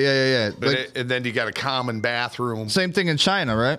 China, Japan. A lot of them places, man. The Asian places. Well, they don't realize where the little people live. And that's why I say fuck cities, man. Dude, you know what? Back in the day, I would classify myself as a city guy, like a city boy or whatever. I like a town. A town is good. Well, like back in the day, I'm like City Boys Bike Club. I'm a city boy, blah, blah. Like I thought I was cool as shit. I like Parma. I like little towns. Yeah. And well, especially with the history now. If you know the history, if you want to learn the history, like even Parma, man, it's got that train station was the fucking hub. You know what I mean? Well, even with the small cities that were around, they're actually getting to where people are starting to claw out this way. And that's one of the reasons the crime rates is getting increased in places like this. Right. Fucking Springport, holy shit, dude. I heard that was bad too. It was a huge bust. They've been robbing and stealing and scheming from everybody, probably 4 counties, maybe not 10, but 4 counties, and parking the shit right in their backyard. They just got that bust done a couple weeks ago. Damn. About fucking time. You had some fucking people stealing out of your shit. I remember fucking... They cleaned me out, dude. Clean me out. What did they fucking steal from you? Now, is this where you lived at? Like, was this like a personal property or was this like your business or something? No, it was personal property. They cleaned out my gun safe, but, I thought guns safe. All my shit's safe. Right. And fuck, they got rifles and handguns and gold bars and silver bars and my grandfather's fireman badges and some like some rings my wife had bought me when we were younger. Right. It was just insanity, dude. Bunch of cash, and didn't claim any of it on insurance, and just, man, it was all fucked up. The cops did not do their fucking job. Did you see? Did you have any fucking footage or anything, or like any cameras out there? No. This is pre all that. Now everything. Now you got fucking shit wired up, right? You gotta have, dude. I feel like you gotta have that shit nowadays. Well, you know what I mean? what? And it sucks because number one, I don't want a fucking camera on me. Well, no, because you know damn well you got a camera on you, then everybody's watching you. Well, and honestly, anybody can. So the Ring. Here's the Wheelhouse cameras. These are Blink cameras. They're totally neat, wireless, but somebody's still watching. oh, dude, yeah, there's always a big brother out there. That's why they fucking got this shit, dude. That is floating around. That's Amazon. somewhere. You know damn well Jeff Oh, Bezos got a fucking government contract So to that shit. The Ring, they were actually talking on the agreement when you sign up for that Ring is that basically they own all the footage to it. And there was rumors of a Ring comedy show coming out, like a blooper show. Right. Like, you know, some of these pictures people are putting on TikTok of people walking up the front porch trying to break in, or stealing packages, or slipping and falling on ice, or getting attacked by a Bro, dog. you can get on YouTube right now and look up fucking hundreds of those shits. There's compilations all over the A place. lot of those people posted them themselves, but Ring actually owns the rights to that shit, and they're supposed to be doing a TV show. Right. It's like America's Funniest Home Videos, and they don't need your permission to do it. No, they'll Because just take whatever. So, so what you're saying is that like Ring can actually take your footage. Anything off of that cloud footage. If somebody, you got so let's think about this. Ring is probably a big company, right? Is it based by Amazon? Is it Amazon Ring or what is it? Amazon owns them. So then fucking Amazon's a huge hand. Dude, Amazon. Remember when Think of how many employees. My point is, think of how many employees they fucking, you know what I mean? Oh, yeah, they manipulate. They gotta have like their Ring cameras probably have like a sensor where like if something happens, it jolts on or something. So I'm sure there's not somebody watching the camera all day long. You know what I mean? No. It's just fucking insanity when you think about it. You know, back in the day, how private we were as citizens. Mm-hmm. And now, fuck, you're willing to put 10 cameras on your own property so they can watch you piss in your backyard, right? Mow your lawn. You know, whatever the fuck you do. But the thing about it is like, I understand everybody, you know, and growing up, you know, especially growing up, everybody was like privacy. They were, but you had neighbors. But the thing about, you had neighbors. If your neighbor saw some strange ass car pull in, he's going to let you know, right? They're on the phone like, bro, I saw some brown 78 Pontiac pull into your yard, and they give it a description. Some long-haired guy with cut-off jean shorts and flip-flops. Didn't look like Jesus, but, you know. But the next thing is, you come home after all that. Now your fucking front room's been broken into. Your TV's gone. Your fucking shit's gone. They wouldn't have got that far. Your neighbor would have pulled a fucking shotgun on them. I mean, well, if you had a cool fucking neighbor. I had neighbors back in the day that didn't give a fuck about us. See, you must have been in the city. Out in the country? No, it was. It was in Vanderbilt. Well, it was town, I guess. But out in the country, man, it's way different, brother. I saw some strange car pulling in my neighbor's house. I was watching that fucker like a hawk, and I still do. Had the rifle with you, like, oh, hey, don't fuck around. A few people don't know, I arrested 5 kids. Wow. Like citizen's arrest? 5. You were like, listen here, you sons of bitches. Get the fuck down on the ground. At gunpoint, play Jesus. Play Jesus. Get on the ground and play fucking Jesus. Don't you fucking move. I'm not kidding you. 5. Damn. And when the state cops, they cordoned off both ends of the road. I'd have been like fucking. And sheriff, don't move. Yeah, sheriff department pulled in my trophy case in my pub. Right. There's a 9mm shell hollow point, and on the side of it is written "Lucky," and that was the one that was in the chamber. That didn't kill the kid. And didn't kill anybody. Right. And they were going out the back door with a 60-inch flat screen TV. It was crazy, and I called them all one. This is at your neighbor's house? This is my neighbor's. Damn. I got every one of them. Guess how many got charged? How many? None. Fucking Michigan for you.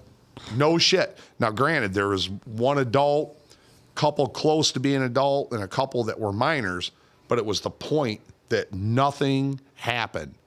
They didn't get punished, so what do they think? Oh, fuck. Well, hold on. I wouldn't say they didn't get punished because being at gunpoint is a scary fucking thing. And I guarantee you they're not going to probably want to get into that. If they do it again, which they probably did anyway, but they probably were smarter about it, I would think. No, that's the problem. You just trained a criminal and you told them there's no repercussions for their actions. Yeah. Well, fuck, I got busted smoking in fucking junior high school, bro. Junior high school. No. They're going to put me in fucking juvie for it. Smoking? For fucking smoking a cigarette? Smoking. I had to go to teen Smoking in the court. boys' I had to go room. to teen court and all this shit, and it was traumatic as fuck. Right. And it's just stupid, dude. If you had a can of spray paint back in the day, you're going to the juvie. Oh, because you were a tagger? Because you're tagging or whatever. Just stupid Fucking shit. up the school fucking property and shit. Whatever. It's fucking spray paint. It'll come off. But the point is, these fuckers were stealing. These are thieves. Right. Mike And said not anytime there's a disturbance in front of the house, I always step outside with a gun in my hand. I mean, where you live at in Jackson, man, you got to, bro. Michael laughed because one night we were both out there in our underwear robes with our guns. Who did? Me and Mike. No way. Yeah, there's disturbance in the neighborhood, and we're both out in the front yard. Fuck. Everything okay over there? I'm like, everything's okay over here. He's like, did you see that? I'm like, fuck yeah, I heard that. Oh, Dude, my God. Hey, man, That's awesome. It's we've got our own neighborhood security. That's why I was so shocked when I got pumped as hard as I did. Right.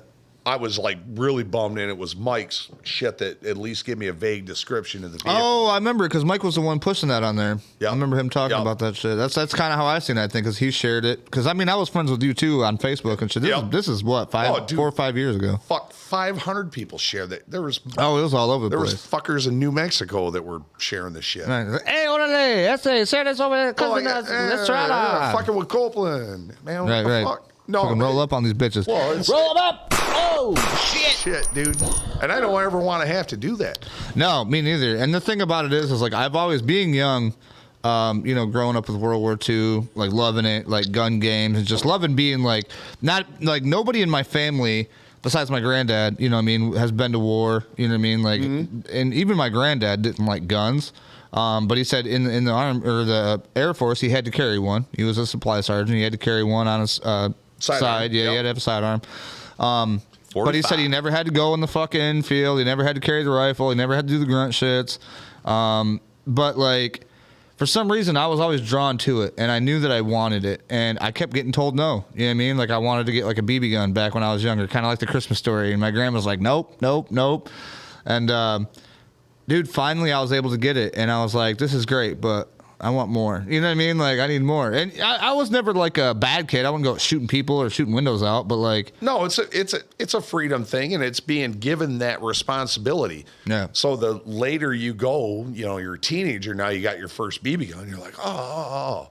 Might be a little bit more careless than had you been 7 years old. Right. And handed that BB gun and taught the proper way to shoot it and always know where your bullet goes. You're responsible for that bullet. So if you're shooting at that bird and you take the window out of the house, you're getting your ass kicked. Right. I mean, well, that's the first thing that I taught my son. See, I never got taught. I had to teach myself. Yep. So, like, I had to watch and I had to learn and I had to teach myself. Shoot your fucking eye out. Let me tell you what stupid fucking shit I used to do. So, like, now I never endangered, well, I don't want to say endanger anybody's life, but, like, so I found this bullet one day, right? It was a fucking 44 Magnum bullet. It had a flathead bullet on the tip of it. Yep. It was a long, probably about like that or whatever, like for a revolver or something. Just a target load. I found it. I don't know what it was, but I found it and I put it in this fucking compost pile or whatever. D's nuts. Thank you, buddy. Good to see you, D. Fuck, I ain't heard from that guy in a minute, but I put it in this fucking decomposite, compile load my grandma or grandpa had out in the middle of the yard or whatever. And I just sat it right in there and I put a rock on top of it to hold it there. And then I went about probably, I would say 15 yards, 20 yards back. And I shot it with my fucking Red Ryder BB gun. And it took me about 12 shots, but I finally hit that fucking center cap and that bitch went boom. And fucking, I was like, oh, I was surprised at how loud it was. And the first thing I did was look around and I was like, did anything fuck up? Did I fuck anything up? Did anything, you know what I mean? Like, I don't want that to go anywhere. Like, you know what I mean? We did a 22 shell on the vise and hit it with a hammer. It scared the piss out of us. We never did it again. Oh, shit, yeah. It was neat, Once I did that, I knew, I was like, it freaked me out because it was loud. My grandma even heard it. She was like, Richard, what the hell was that? And I said, I don't know what that was. It gave you some respect. And kids are stupid, man. Right. You're gonna do. Well, you're gonna want to do it, especially being a boy. You want to see what's gonna happen. You want to see what happens. But learning firearms from a young age, you get a respect and you learn from your carelessness. Right. I mean, there was an incident. I almost popped my brother with a 16 gauge. Scared the shit out of me. It was an absolute fluke. I was aiming at a target and he ran in front of it And I don't know, by the grace of God, it missed him. Right. But you learn from that shit. Yeah. So now when you're drawing up on a target, you're paying attention. Both Everybody to- back, get the fuck around. Well, Don't be running in front of my shit. Right. You're just more situational awareness. You're aware. That scared the fuck out of you. You don't want to hurt Oh somebody. no, for sure. And that's the last thing you want to, especially like on your conscience. And even if somebody was, and that's why like I put signs up. Like when you pull up this driveway, you see those fucking signs. Yeah. And you know, like if you're pulling on this property to do something dumb, then something dumb probably will happen to you. And I'm not gonna fucking feel sorry for you one bit. But you what had a it warning. boils down to, it's almost like the walking up on a rattlesnake or any animal. Yeah. A bear. Yeah. That animal is more scared of you than you are of it. Right. And I think it's just the opposite with a gun owner. Yeah. If you're a legal gun owner, and you think you're in defense of your property, you're going to be so careful because you're more scared to have to pull that trigger than they are of getting shot. They're Yeah. already taking the chance. And you know my But I'm telling you, as a gun owner, I don't. you don't want to. No, Fuck I don't want to. No, like that's the thing. I don't want to do that. Hey, like, I don't if want to have harm. but I don't want to harm another human. we're not And out to look for hurting people. And I don't want to deal with the repercussions of rightfully defending myself or my property. Because you know damn well you're probably going Because to it's go to going to jail. cost a shit ton of money. You're still going to jail. You're still losing the gun. You're treated as a criminal, Right. Until the very end that you're vindicated. Like it's an uphill battle. To be honest with you, I think that Kyle Rittenhouse, the only reason why he got off like he did it was because, first of all, you had a jury. Second of all the video evidence. And I mean, I agree with everybody else when they said he shouldn't have been there. Okay? He shouldn't have been there. That's your free right to be wherever the fuck you want to be. I mean, it's true, but like he's just a kid, though. You know what I mean? I get it, but regardless, you're free right to be wherever the fuck you want to be for whatever reasons you deem being there. Right. The other thing is though that kid. I mean, he got lucky though. He almost fucking got it. He almost bit it. He was so articulate on a lot of his actions. There's a lot of combat guys that I know That were surprised. They're that like, were damn. like, wow, like he was so articulate in the handling of his weapon. And one of the things that saved his ass, I don't know if you can see me right now, is when he was running, he wasn't running like this. He's not running and pointing at every fucker that pops First out off, of the trees. It's hard to fucking run with a gun like that anyway. But check this out. He's not aiming. He's running with his rifle in the submissive position. Yeah, what I down to call the it. ground, down to the ground. He's not looking. And the only time that rifle come up Was when there was a threat. was when there was a threat and he had to advance that. He had to defend himself from that. Well, that's target. he never advanced. He was always running away, and he tried to give those people a fucking He gave chance. defense, You know what I mean? and even when he couldn't, he's down on the ground. He didn't even have his fucking rifle aimed when he was down on the ground until there was an immediate threat. Right. You know, a guy trying to bounce a fucking skateboard off his forehead. Oh yeah, and those motherfuckers hurt, man. Them No trucks offense. are fucking metal, and I'm them laying on bitches my look back. good. I'm in a submissive position. This fucker's trying to crack my skull with a skateboard. Somebody's getting a belly button. Oh, for sure. Yeah. It is what it is, man. Well, and like my instructor for my CPL, because that was one of the first things I did when I was in a wheelchair, and I was able to actually, you know what I mean, afford to go get my weapon, get all the stuff that I needed for it. I wanted to be able to legally carry it with me without having to deal with the consequences of not having a CPL. You're even in a worse position. Oh, dude, yeah. I mean, and I've already been threatened by certain people I won't mention, but it's like, dude, first off, like, I can't fight you. You come to me and try to fucking swing on me or anything, like, I have no choice. What do you want me to do? There's not a judge in Michigan that's going to be like, oh, he's in a wheelchair and you fucking advanced him. Like, what do you want him to do? Beat my ass in a chair. No. So I went and got my shit. I got my CPL from a guy. He's a veteran of the Marines, and fuck, I can't remember his name now. It was in one of my previous streams, but only cost me $100. I just can't see a Marine at the CPL course. He was what is natural Marine instincts kicking? Kill. You know what? He might have been Army now that I think about it. He might have been. Well, he did own a BMW. He did own a BMW. It was a racing BMW, and it was pretty sweet. But he did own that, and he lived alone with a dog. But he was still a pretty good guy, though. But he gave me fucking for $100. I went in there. A normal course probably takes you about 8 hours if you're with a bunch of people. Don't say that. You're going to incriminate him. Well, I mean, every CPL course takes a full 8 hours. dude, this shit took me 9.5 hours. That's what I was going to tell you. Oh yeah, I thought you was going to go lower because some people say, "Oh man, I was in and out of there," and that's a discredit to the CPL. Well, no, we were people. hanging out, man. We were hanging out. We were talking. You know what I mean? The good guy. We got through the stuff. He's very informative. We went out back, and he actually has a course out back. You know what I mean? You just go, and he said, he put a piece of paper up, and he said, I need you to take your weapon you brought with you. You're going to stand 10 yards away from it, and I need you to put 10 bullets into this paper. Yep. And I said, okay. And the first time I did it, with my first 6 shots were right on. I think one went right, like, up high, and the rest were on it. And he was like, to be honest with you, I cannot believe you did that the first try in a wheelchair. I thought we were going to have you go a couple times. You know what I mean? He's like, you must have had private or previous training. He's like, if you shot before. If you tell me you didn't, I think you were lying. Yeah. And I was like, yeah, dude. I mean, I've been in the range and shit. I've been fluent with BB guns and CO2 guns my whole life. So and it's just like proper etiquette.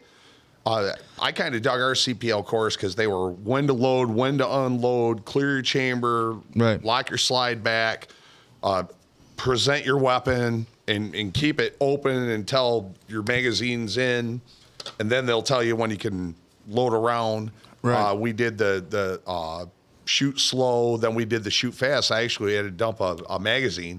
Damn, they made you dump the mag? Well, notice I didn't say clip for all you. Oh no, for all you shit bags out there. Yeah, it's not a clip. Clip, it's a mag. There is a clip, but it's a strip. It's like a stripper clip that you put in a rifle, unless you're shooting like a SKS or a Mini 14 or a carbine. But anyways, so yeah, we got to dump a mag, and I'm laughing. I'm like, I'm a Glock guy. I got 17 rounds. I'm dumping. All right, and that was badass, dude. From 10 yards away, dumping a full mag. And I was pretty impressed with what I did. Right. You know the purpose of your pistol? What do you mean? The only fucking purpose of your pistol? Self-defense? No. What? To get to your rifle. Oh, well, fuck. I mean, that's if you carry your fucking rifle. No, the purpose of your pistol is to get to your rifle, and that is to defend yourself. That's what's taught to the fucking armed services, right? Yep. Well, to anybody, your main weapon is always going to be your rifle. Right. Just like a video game. Yep, exactly. Use your pistol to do what you've got to do to get to your rifle to properly defend yourself. Yeah. Granted, a close quarter situation with one assailant, you can use your pistol. Right. But if it's a full-on assault, that pistol's there to get you to your rifle, your primary weapon. And I see my rifle. I've shot with. I brought it out here. I took it to the range, whatever. And it's your Ruger, 5.56 223 AR. That's all it's called. It's a Ruger AR 5.56. 223, whatever. That's nice AR. It's a nice gun. My only thing is like, I had to fucking like spend time with it to get it right. You know what I mean? Because like I kept fucking. I don't know if it was my sight or what, but even iron sight in the damn thing, I was hitting bottom left, and I kept having to fucking like twist and tweak. That's where you want to do the laser bore scope, the laser sight, and well, that's what I had. I had the laser and the bore, and then I fucking had to, You put the round. It's a laser, but it's in the round, and you actually put it in the chamber. Yeah. So it goes right through the barrel, and you look down that, and that'll acclimate you. I like to acclimate at 100 yards. I like to 0 to 100. Right. And you can actually look at that red dot and look at where your iron sights are to that laser on the target. So it's nice to have the clamp, the shooter's clamp or the shooter's vise. Right. So you can clamp it in, look down. Oh, okay, I do need to adjust that front sight and acclimate yourself to that. I prefer shooting with an iron sight because really anything less than 100 yards. I mean, look at our forefathers in World War II. Oh, for sure. Pulling off 200-yard shots with iron sights. Iron sights, and I'm like, that's on an M1 Garand or a fucking balls, M4. Dude. Yeah. I mean, they're even qualifying in the modern military with optics. Oh, for sure. They're qualifying. Right. That's fucked up. You need to qualify with iron sights. Make your shit fucking make us, America great again. If you're this good this way, you're gonna be fucking awesome this way. Right. Yeah. Man. Oh shit. You know what I did forget? Fucking news, bro. We got breaking news.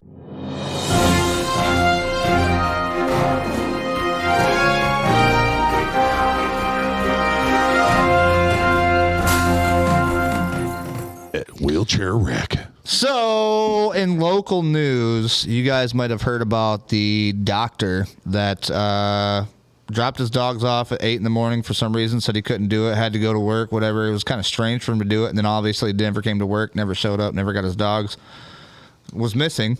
And then they found him, 2 days later? I didn't hear that it was strange. I heard that he had dropped his dog off at approximately 8 a.m. and Told him that he fed him. He would feed him back. I fed my dog. I'm going to be back at 6. And then left the house on foot. So was it his day off? He just wanted somebody to watch the dogs. Did something happen on the property? He saw a deer with a broken leg, went to investigate, whatever. And I don't know where the fuck the guy is from. If he's here in Michigan, he should have known the ice wasn't right. Man, but they said the ice was cut. There was a cut in the ice. No, they stated that they cut the ice to get him out. Look. So he might have went out and fucking fell in. What the fuck? You know, when a pond isn't like a lake, you step off the edge of the lake, you're in a foot deep water. Right. A pond is usually pretty steep sloped. And if you catch the edge that's real thin and you slide under the ice, the natural thing is panic. So you're going to be clawing at the fucking, you slid and you're underneath the ice, you're fucking panicking. Unlike a lake, either you break in, it's knee or waist deep, or even out in the middle of the lake and you break and you fall. You're usually falling straight in and straight back up. Right. A pond, I watched my buddy do it when I was a kid. He slid under that ice.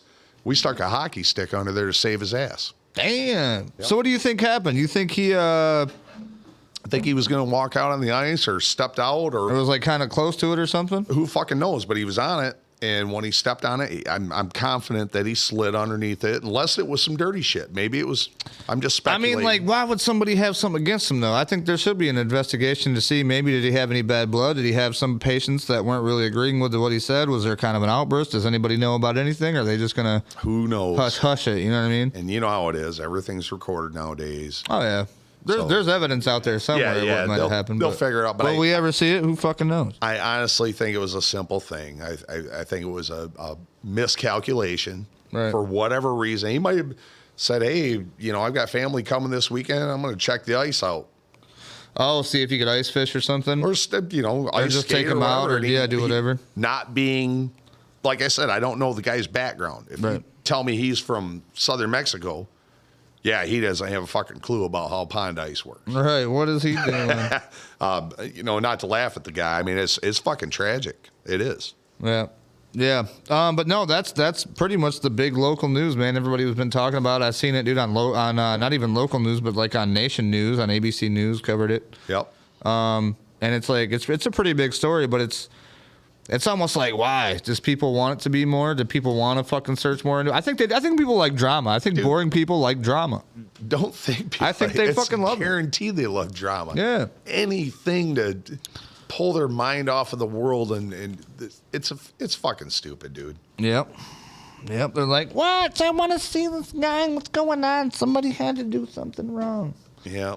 No, and that's what it is, and it's sad, but like that's kind of why. Yeah, everybody hopes for the worst. Right.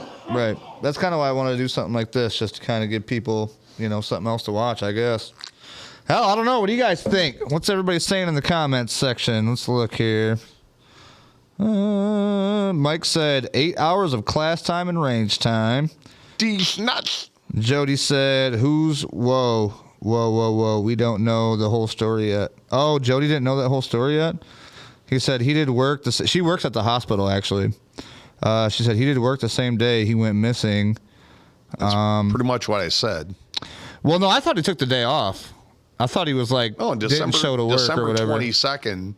No, he didn't show up to work because he went out for a walk and he stepped in his pond. And Mike said he was last seen leaving Henry Ford from the reports I heard, and then they watched camera footage from home video that led them to the pond. Yeah, I did see that, the home video footage. It didn't lead him to the pond and the property. They said that they seen what direction they he got went they figured out his password. They looked at the video. They saw that he left at X amount of time, and that was it. Yep. And then it says after he was reported missing that they had drones, dogs, and that shows you how good a fucking dog is. A tracking dog, they might be able to sniff drugs, but for tracking people, this ain't the South. We need some fucking blue ticks. We need some real dogs up there. We need some real fucking dogs. Give me some real dogs. Some walkers. But yeah, they couldn't even track the guy from his house to the fucking pond that's on his property. That shows you how good a tracking dog is. But I mean, like, I feel like or you the said, handlers, you know. I feel like if this was down south, they would have had that shit figured out way sooner, and fucking dogs would have been happy and had fucking treats. They escape from a prison, and you can track them with a blue tick or and you got a red bone. It's the middle of the fucking winter. There's fucking footsteps everywhere. So it's like, here's the thing. Did he just have his own footsteps? Was there footsteps next to his footsteps? The snow come after that. That was on the 22nd. Oh, fuck. So then the snow came and we got the Covered flash. all the shit. We got the flash freeze. We got the big ice. Mm-hmm. And then it didn't look like anybody fell in the pond. You didn't see the half-inch thick of ice that was there. And nobody ever said nothing about his. He hasn't even had a what do you call it? A fucking thing done where they find out how he died. Autopsy. No, we haven't seen the toxicology report nor the autopsy. Right. So everybody's speculating on what happens. But like I said, everybody wants to fucking go, you know, that some great big conspiracy theory. He was murdered. It was this, that, you know. Right. I think Talking shit they don't know nothing about. my opinion, knowing nothing that I'm fucking talking about, is it was an accident. She said way out of his character for this to happen. Right. He worked the shift that day. He didn't like walking on He his owned own 200 property. fucking acres. Damn, that dude was young. He must have been fucking money. He must have had some money. He's a doctor, and it's Jackson, cheap property. Cheap property in Jackson. She said there was no snow when he went missing. Mike said, hell, if I went where we're down south, a pond wouldn't be frozen. No, it's the point. It's familiarity with your environment. Is this, I don't know, is this a Michigan guy? Did he fucking grow up ice fishing with his grandpa? He knows how to Did he just come up here from fucking down south and thought it was cool because he had a bunch of money? And even those guys die every year on fucking Saginaw Bay. They've grown up ice fishing out there since they were fucking little kids with their That's why I don't great-great-grandfather. fuck with ice, man. I leave that shit alone, man. So do I. Leave that shit alone. Brother, unless that shit's a foot thick, you ain't going to see my skinny ass out there. Fuck, man. Like, first of all, I don't even like fish, man. Like, fish just tastes like ass. You know what I mean? Unless you're drunk. Bro, ice fishing's a drinking sport. Well, fishing, period, is a drinking sport. I mean, let's be honest. It is. I mean, I've had fun going out you got your fishing. I don't serious eat the guys, fucking but- fish. I just catch them and fucking give them to my buddies, and they, you know, eat them, and I eat fucking chicken, whatever. You're going to go out in the summer and bake in the hot fucking sun without an ice cold beer, or are you going to go freeze to death in a fucking shanty with some whiskey or some Fireball? Well, now, hey, some of these motherfuckers don't be schnapps. freezing to death. When you're going out in a shanty, you're fucking, you got a heater, you got, you know what I mean? People be taking their clothes off. It's still Motherfuckers be out fucking there in cold, bro. T-shirts. Don't be fooled. It ain't Fucking that goddamn boots. warm. Yeah, I have no interest in any of that shit. Unless you got one of them badass shanties. Jody said psychiatrist. Mike said 2 years in his residency, I read. Yeah. It is what it is, man. It sucks, man. That's life. You never know what happens. Fuck no, it'd be a fucking meteor, it'd be a train, it could be... Dude, I got a buddy of mine, I'm not going to mention. He was a good friend that I've known for a lot of years. Me and his, cousin were best friends for a long time. Dude, he went to his fucking work party. He worked for a restaurant, and he fucking choked and died Are at you his work fucking party. shitting me? This just happened, like, right before Christmas. I think it might have been Christmas Eve, even. Nobody could perform Heimlich or... It's like, what the fuck? How does that happen? You know what I mean? Like, dude. If a guy's too big, you bend him over a fucking chair. No, he wasn't. He's a skinny little guy. Skinny dude. Jesus, You could have picked him up above your fucking head, I'd probably. have broke his fucking ribs and punctured a lung before I let that fucker die in front of me. Right. I'm like, dude, nobody could have done nothing. And I'm I feel telling like, you, I man, ain't kidding you. that's got to be the worst fucking way, man. I'd have chest pulled him till his fucking eyeballs popped out of his head. I hope you do the same for me if it ever happens. Oh, you're fucking right, I man. won't feel half of it. Just fucking. Dude. I don't mean to make fun, but I'm just saying. Bro, Man. I'll pull your teeth from the bottom up if I have to. Oh, I don't even want to know what that would feel like. I've been through some shit, so it might feel all right, but... No, but the thing that Rick's the only one that didn't get that. I was too busy. I'm thinking about the fucking pulling your teeth through your asshole or something. I don't know. From the bottom up. From the bottom up. But no, my thing is like people are dying left and right, man. Buddy died last year. Yeah? Get in the mic, James. Put your fucking hang up. Put your shit on. Joking? No. Flash flood. Jesus. That's another thing. I get flooding. I've seen the raging river. I've been in fucking raging rivers. I've been scared. Mm-hmm. But fuck, if you think my fat ass ain't grabbing a branch or something, anything that's floating, you ain't taking me down. I'm not going out that easy. Hey, Nate Allen said, I don't see a fucking Bob Order. He's about 6'4". Nah, bro. He took off, man. Bob couldn't come.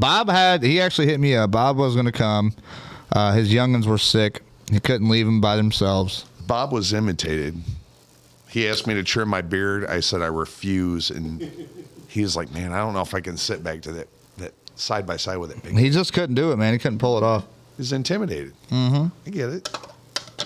But yeah, man. We covered some shit today without having any clips or anything. Fuck, that's amazing. But No, it was. it is the thing that you're going to see, I think, it started here at the beginning of this year and it's been going all summer, and now we're starting to realize that there's a lot of people that are just suddenly dying. You know what I mean? Like if you look up sudden death, dude, it's fucking crazy. But it's like, the people that are suddenly dying are surprisingly not the people that, you know what I mean?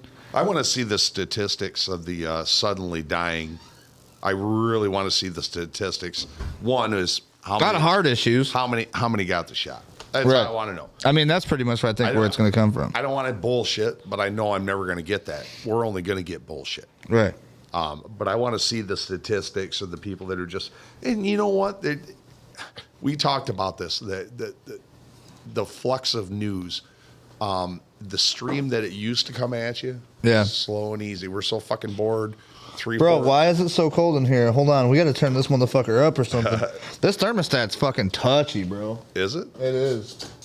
Yeah, we need. You got to give it the fucking boot. You got to kick it right in its ass. I think we're gonna get the digital one in there, and we'll just alleviate that. Bro, I have one inside. That's it works off Alexa and everything. You can get on your phone and fucking fuck with it. A regular digital program was like $30, but we can do that. You tell me whatever you want, we'll put it up there. It's all right. Alex will fucking love it. He'll see it and be like, no, Alex will be the one doing it. I know. That's why he'll be like, until he realizes that he's gonna have to do it for like $20, and he's be like, oh, come on. I'm not burning this place down. It's gonna be his fault. Right. There we go. Kick that sumbitch on. So I actually, goddamn, I'm gonna try and remember. There was something at a point I wanted to make at the end of it. Oh, the last 5 minutes that we're here, I want to go over that. Oh, for sure, 100%. I'm gonna put my pitch out. Oh, for sure, 100%. And what I'll do is I'll take this, and I will we'll make shorts of it so we can have our own little, you know what I mean, our own little clips or whatever. Right. Because no, I do think that it's gonna eventually happen, and I think people are gonna fucking want to bite on it because once that shit's on there, man, your names are gonna be on there for life, and we're gonna fucking go to it. Every kind of stream that we do, your names will be popped up. You can have fucking, you know what I mean, the price that you put if you want. I don't give a shit. Absolutely. What are you doing over there? What are you doing over there, Rowdy? I'm gonna turn into Dave for a minute.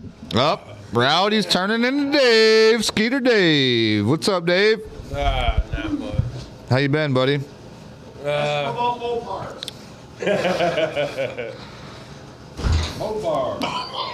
Oh, Dave does have a Mopar. I don't know if you guys are Mopar fans, but Dave's got a what? What year is it? 1964. 1964 Comet? Dodge Dart. Oh, it's a Dodge Dart. Comments were Ford. Oh, yeah. See, fuck Dodge. What, man, I fucking suck. I don't know all there is to know about cars, but I do enjoy them. You got that running yet or what? No, got to rebuild the trans, I think. Okay. The front bearing's wasted. Who knows if the roller bearings are wasted. Just got to open That's a it up. fucking project, bro. Yeah, it's something I've never done before, so I'm a little... Move that microphone closer to your mouth. I can still hear you, but go ahead. So I'm just a little leery on tearing it all apart. I want to get a... And you know, it's always money. It's got to be fucking money upon money upon money, and it's just crazy.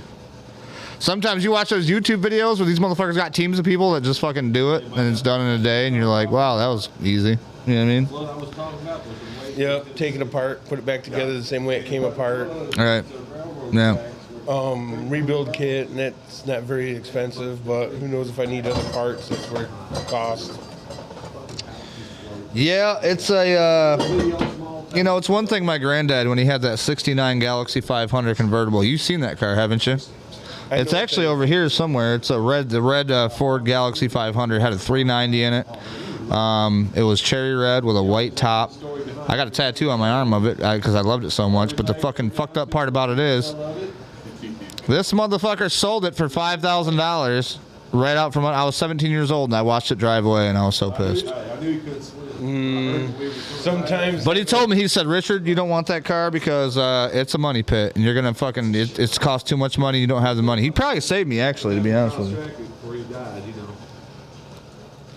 Probably kept you out of trouble. Yeah. You know what? I got to drive it one time. He hit a deer with it.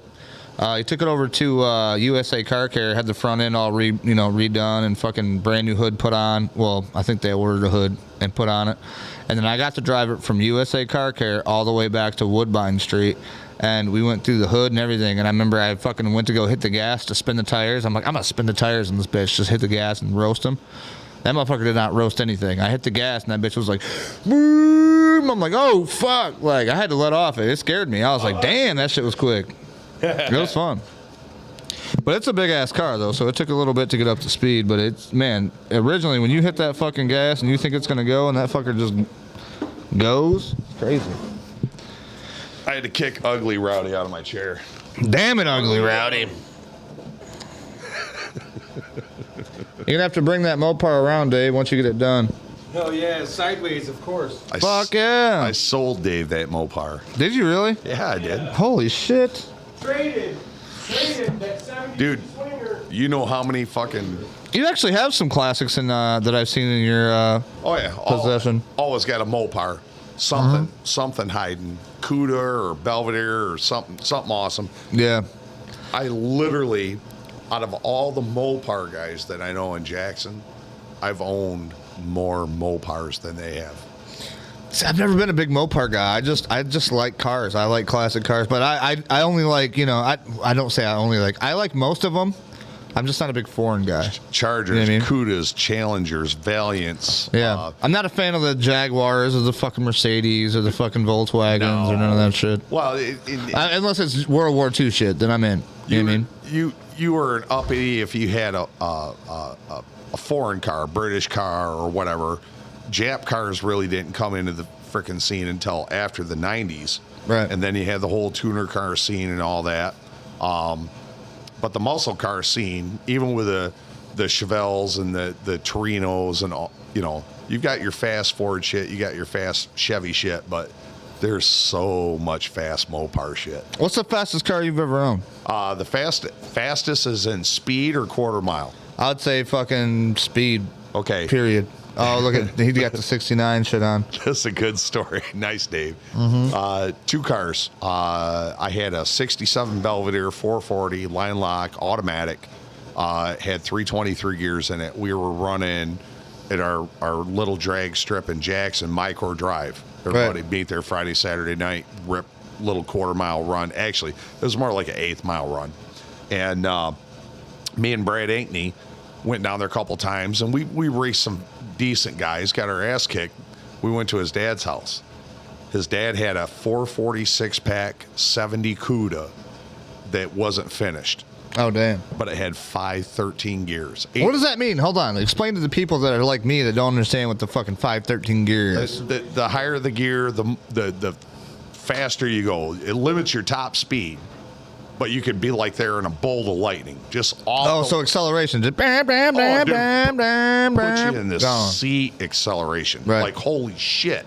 Right. And but especially when you're running, you're only running an 1/8 of a mile. So if you're running a quarter mile, you want a median gear. So a 355, a 391, a 411. Oh, so the lower the number, the fucking lower the gear. Yeah, way lower the gear. So, But the more top speed, though, right? yeah. Okay. No. The lower the number, the higher the speed. So the lower the number, the higher the speed, but the higher the number, the quicker the launch. Quicker the launch. So if you're running an 1/8 mile, or say you're running a quarter mile, 410 gears, 355, 456, depending on what your car's got for RPM limit. Right. You want to max your RPM in that quarter mile to get maximum miles per hour in your lowest. That's a whole lot of fucking numbers and math and shit, yeah, dude. but your lowest ET.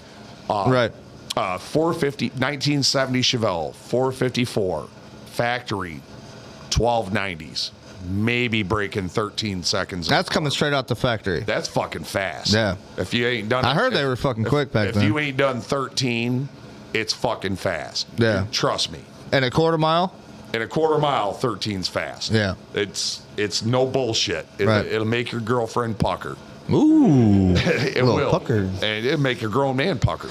But so anyways, the Mopars out of all these guys, I'm sorry, 8th mile, you could run a steeper gear.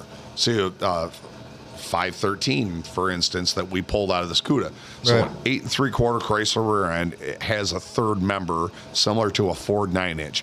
Basically, you unbolt, pull the axles out, the whole third member with your ring and pinion, the whole thing, you pull it out, and you can put a whole nother pinion group in Right. with a better gear.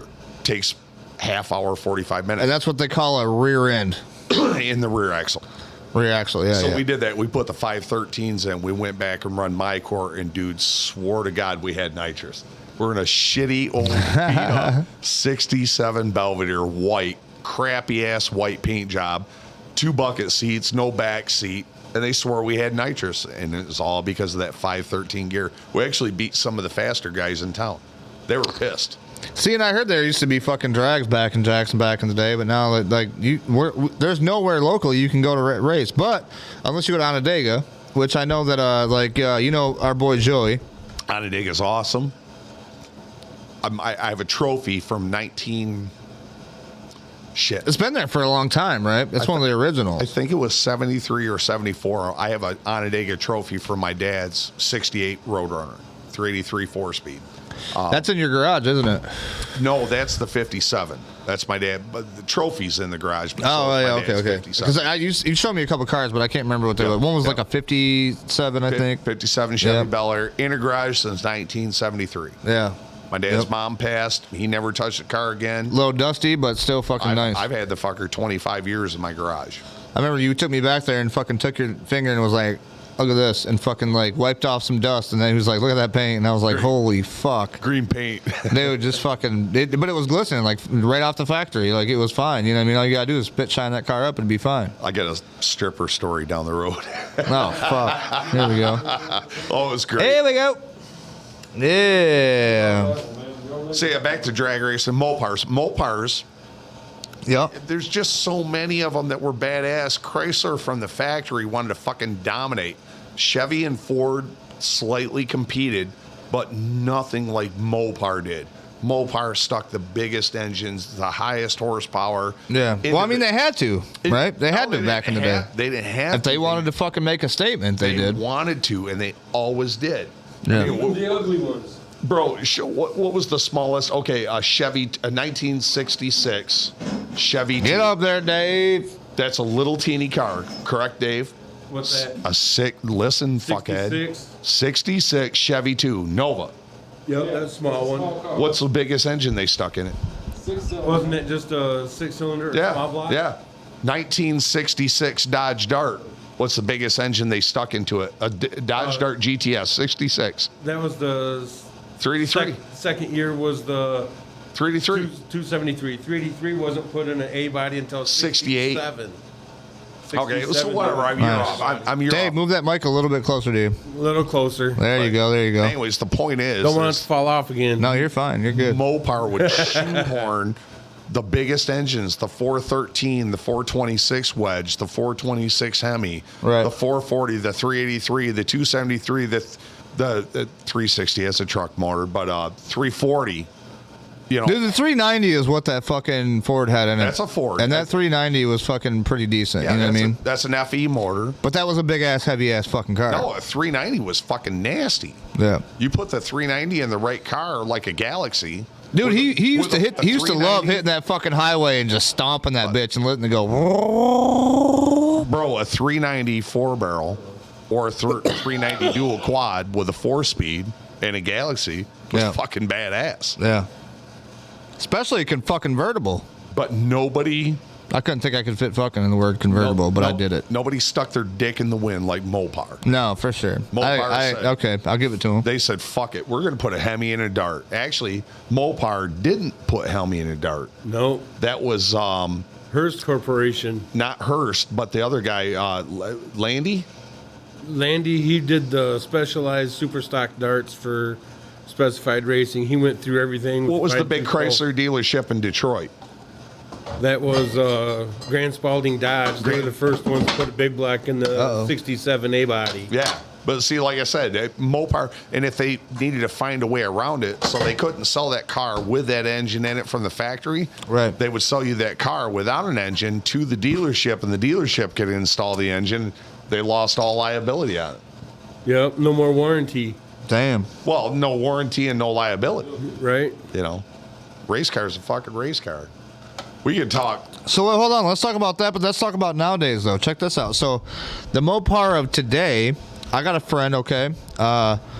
They literally, that's all they own is Dodge. And their Dodge Durango, brand new 2021 Durango, 2020 Durango, has fucked up so many fucking times, I can't even give you a number. And it's like, dude, first off, the tire fucking gets fucked up. You got to take the tire out, put a new tire on. Now you need all new tires because it's all-wheel drive.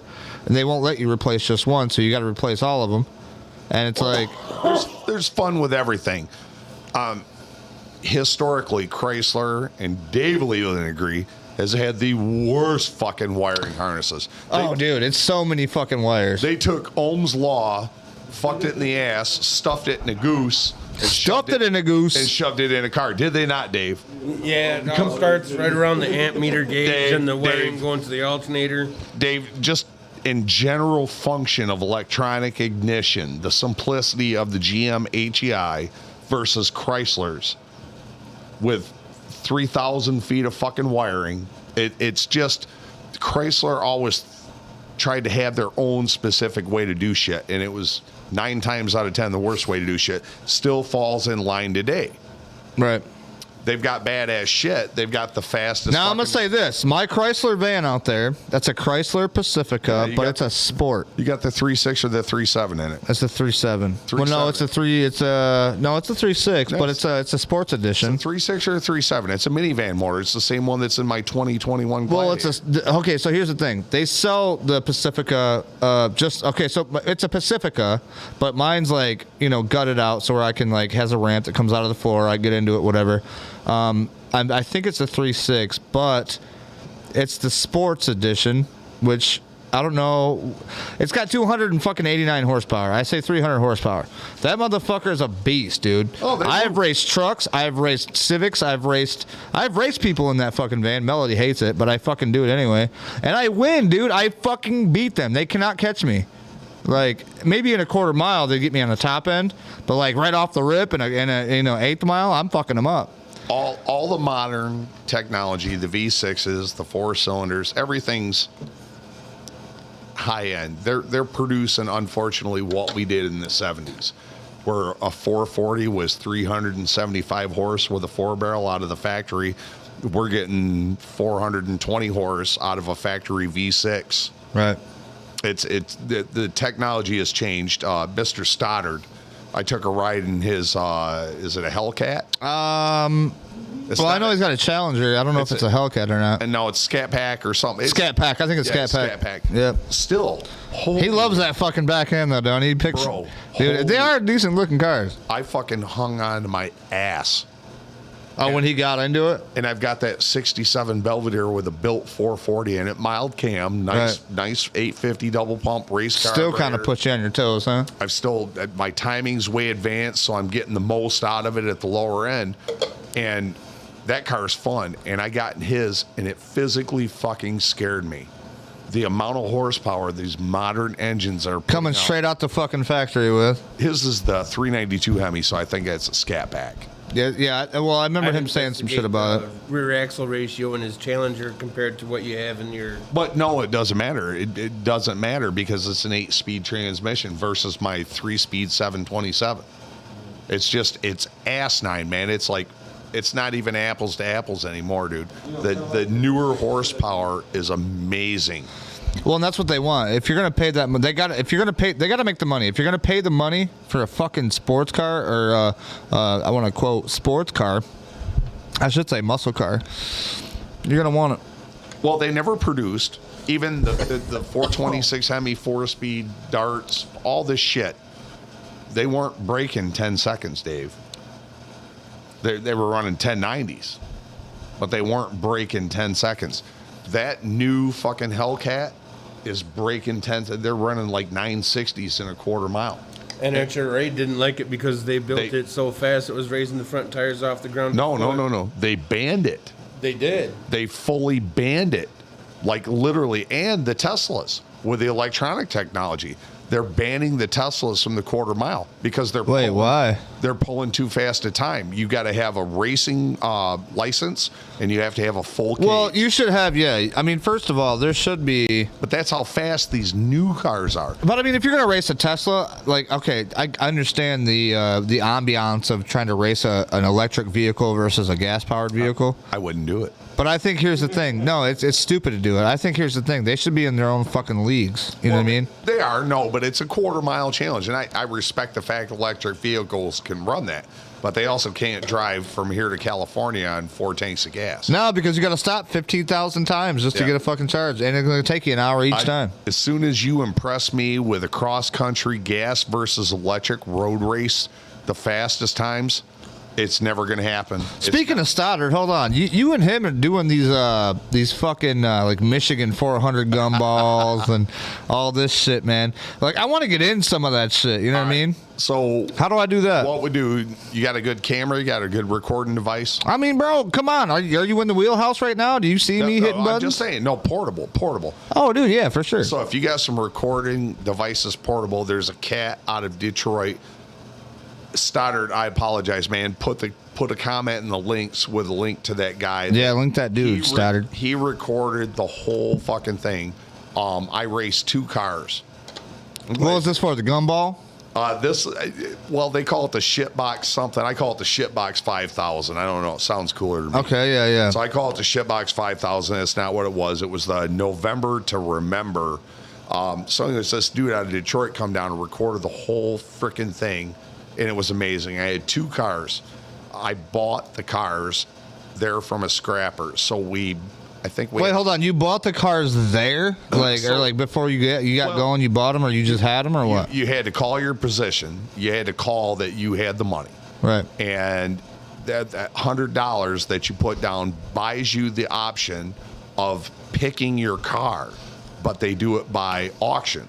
So okay, here's a front wheel drive V8 Lincoln.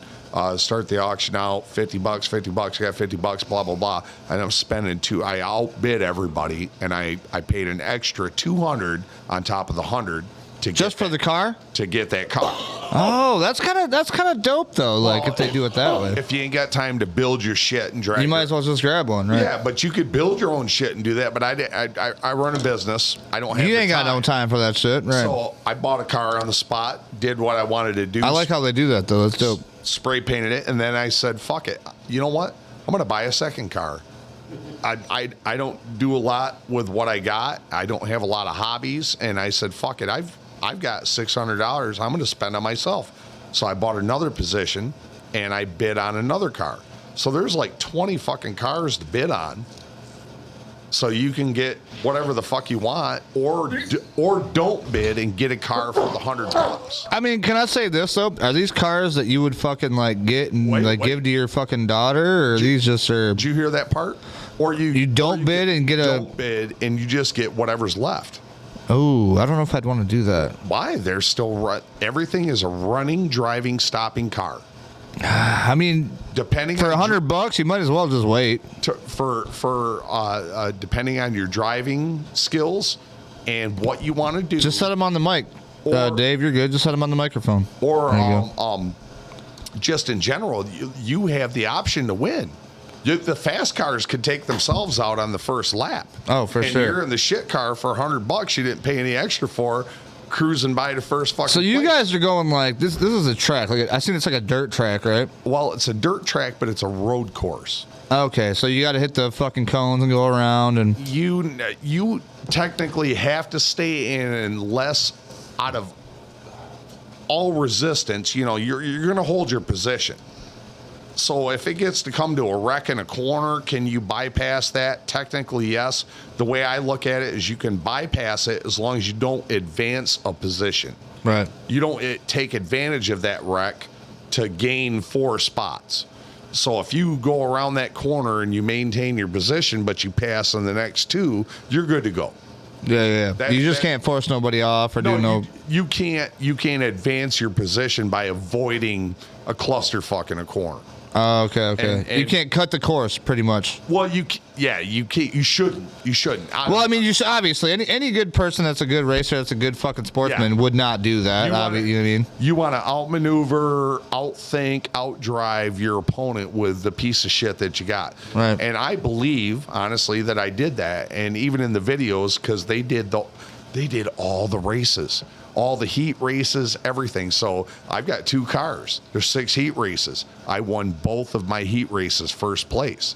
Oh, no. Is that the one you went live on? Yeah. Oh, I fucking watched that. You're like, I don't know how much I'll be able to go live, guys, because I don't know what's going to go on. I'm literally that was dope, dude. with a camera in my hand. Yeah. I'm getting fucking smoked. It's fucking hilarious. I was sitting there watching in real time, like, oh my gosh, he's going live with this shit. The premise is the heat races. You're supposed to be actually racing. It's not a fucking demolition derby. Right. You're not trying to take people out. I got taken out both times. Is what it is. I'm a little pissed because I had money into it, but I knew I could have won. I knew I was winning. It kind of reminds me of you watch YouTube, obviously. You know Cletus's fucking 500 that he does. Cletus McFarland. Yeah, same type shit. The Fords, the Victorias, Crown Victorias, yeah. Crown Vics. Yeah. Fucking love those cars. With all the YouTubers and shit. 4.6 is an amazing engine. Dude, he picked their greatest car to do that with too. You know what I mean? Because they're cop cars and they're just fucking all over the place. Yeah, and there still are. So, as a poor shit like myself, I could go buy a Crown Vic, do what modifications they allow, and go down there and race with Cletus. Yeah, if you had your own shit, right? So. Actually, brother, I would love to do a full episode of this, and I would love to get Stoddard here. Bro, I am 100% down. If Stoddard's game to come on, he's fucking welcome here. And not only can we do it, but right there on that screen, we can actually break down some races and talk about it. So we're going to be doing one in February. Beginning of February, which was an... Dude, I'll make a whole fucking thing. I'll do a voiceover and everything. We'll make it look professional as fuck. We'll get it on. I'll talk to Stoddard. We're going to do this. We're doing this. Dude, I'm down. I would like to, if I don't like at least participate, I would like to come to do at least something, you know, with the van or something. Do like, because you guys do like road things where you take a road trip and go do here, like poker to games or whatever. We do the Gambler 500. That's what it is, yeah. Do you want to be my guest on the Gambler 500? I mean, it just depends if I can get everybody on board. No. What depends is whether we can get you in and out of the car, into your chair. Well, no, my chair, I'm always in my chair. I get in my van and out of my van in my chair. My chair drives. I'm talking about you're going to ride with me in the game. Oh, hell no. Absolutely not. Oh, what are you kidding Absolutely not. Hell yeah! You don't trust me? I mean, it's not that I don't trust you. No, but what's your limitations? You want me to get in a car with you? Yeah. I can't. I have a spinal cord injury. Well, I know that. So what's the limitations? I can't jump? That's cool. Well, I mean, you know, less this, more this. Yeah. We can do that. Okay, well, I mean... It's 250. I could still fucking strap myself into a seatbelt, but if I have a fucking code brown in your fucking passenger seat, I don't want to hear about it. I don't give a flying fuck. Because that's going to fucking just ruin the whole day. I'll install... Brother, I will take the fifth wheel in my backyard, kick the porcelain god out of the fucking back seat, weld that motherfucker into the passenger side floorboard, and strap your ass to it. I mean, I'll just have to fucking...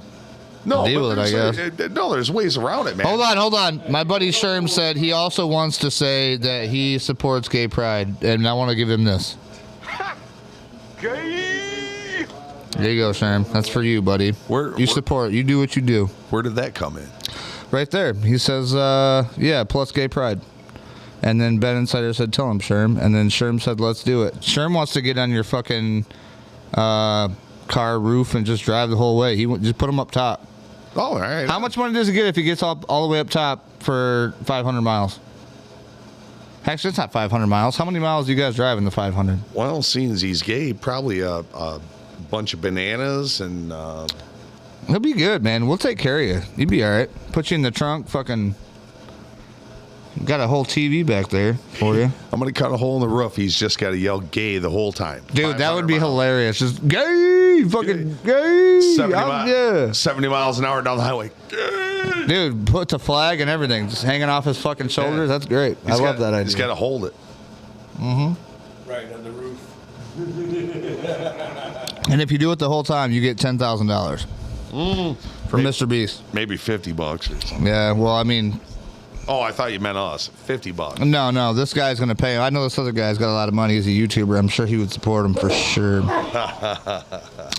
Mike said, "Shit, I'll ride." Fuck, Dude, and we do it every fucking year. Well, the thing is, like, I would like to take my old lady, and my family with me, like my son, or you know what I mean. If our daughters wanted to go with us, they wouldn't. It'd be me, my old lady, and my son. So the gambler's an adult thing. So maybe you and your son, technically, you want to be old. The kid's got to be over 18. I can't do the son. But Can't do the son. check it out. It's adults doing adult thing, but that don't mean that you can't pop into where we're camping at. Like we have base camps. Oh yeah, for sure. That don't mean you can't pop in, watch. Well, dude, the what about entertainment. fucking maybe doing some videos, like doing some videography and shit? I got a couple cameras, bro. I'll fucking roll around and do shit, whatever. That's why I'm trying to pop your ass as a passenger. Well, that's gonna be, dude. People would watch that shit. A paraplegic riding along with fucking Mr. Rowdy and his fucking See, you're Lincoln or whatever the fuck you're driving, McConaughey. You're more worried about the logistics than I am. I'm worried about my back being hurt. Well, number one, we don't have to Duke Boy the whole trip. Right. If I know you're in there, I'm not going to drive like a dumbass trying to hurt my buddy. How about this? We're going to do. Do you have a van? Do you have an 87 Astro van or a 93 Astro van? Bro, this year I think we're going to do the 99 Cherokee. Here's the thing. If you can take a fucking seat out of a vehicle that I'm wide enough to fit in and then put some fucking mounts in, because I know you're a welder. You can weld the fuck out of some shit. Dude, I can just ride fucking, you just strap me in like I do in that van, and then I'll fucking ride with you. Because that's going to be, in this chair is going to be more safe than if I'm in a regular car. I think it sounds horribly uncomfortable. How much you weigh? About 175. Fuck, dude. I bench press that with my dick. Well, I mean, that's pretty impressive for one. For two, I bet you there's some women out there that would like to see that shit. Hey, babe! Yeah. Just send in your fucking payments, and you can have your name on this. I'm just telling you, I could fucking lift 100. Oh, Nicole Donnelly, thanks for the like. That was perfect. That just popped up just in time. Thank you so much. I like the laurels. You like the what? The laurels. What's the laurels? Around her name, the little. Oh, the Greek thing. Yeah, it's called laurel. Yeah. Well, I heard it's called like a wreath. You got a headrest. No, it's called a laurel. Well, it's part of the Wheelchair Mafia logo. Like if you look up there, yeah, that's a logo that I came up with. Let me educate you, sir. That's called a laurel. That's a laurel? Yes. Fuck yeah! Let me get a fucking. I want to get a dog and I want to name her Laurel. I'm not even gonna say it on here because just saying the name is gonna get you banned. But yeah, don't do that. We'll talk to you after the show. No, but the thing is, like when I got out of the hospital and I was like, you know what? I got to do something, and I can't just sit here. And I went on fucking. That's probably why you're getting fucking banned. Well, the Tommy gun especially. But here's the thing. I wanted to go to customink.com. I was like, you know what? I had a little bit of money. I'm like, let me make a fucking cool logo. I don't know how I even stumbled on it, but it is cool. But I started fucking with it, right? I got in the thing, and I was like, I found the wheelchair guide. I'm like, that's dope. And then I found the laurel. I called it a wreath, but it is a laurel. It's a laurel. I put it around the wheelchair guy, and I'm like, that's cool. But like, if you take the Tommy gun away from him and look how much open space there is there, I was like, you know what, dude? I was like, it needs something.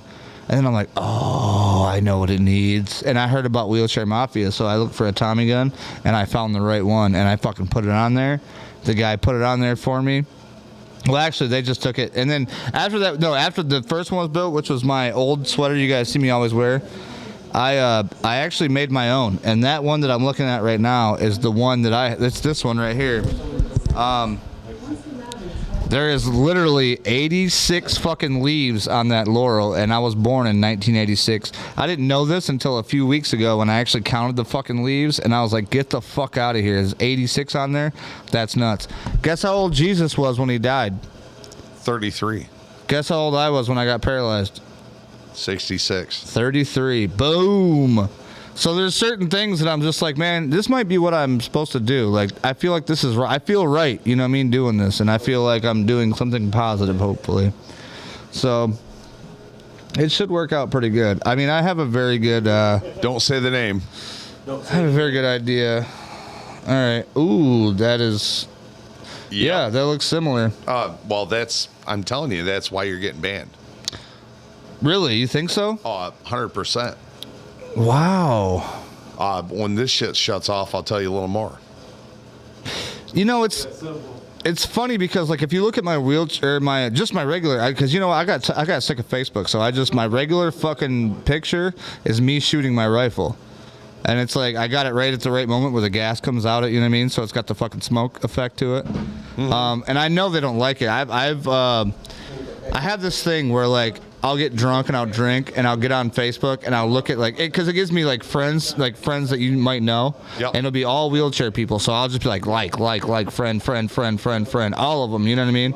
And maybe like 3 of them will accept it. And I'm like, you pussies, because they see me with a rifle and they're like, oh no, Right. And I'm like, you know what? I don't want to be your fucking friend. Don't be my friend then. You know what I mean? Like, the thing about it is people need to understand the reason why America isn't doing the same as all these other fucking countries is because of guns. We have our own guns. We have more guns than the entire fucking world's militaries. We're not going to let the government fucking control us 100%. Never. And until we give up that right, which probably isn't in the near future. Well, no, when it comes, you know, I'm done. Yep. I'm not going to go into more of that. Nope. And then they're going to pull up and you're going to be like, Got him. Yeah. Got him. Yep. Where's the pop? Oh, yeah. We got to do the fucking. Oh, wait. And then get.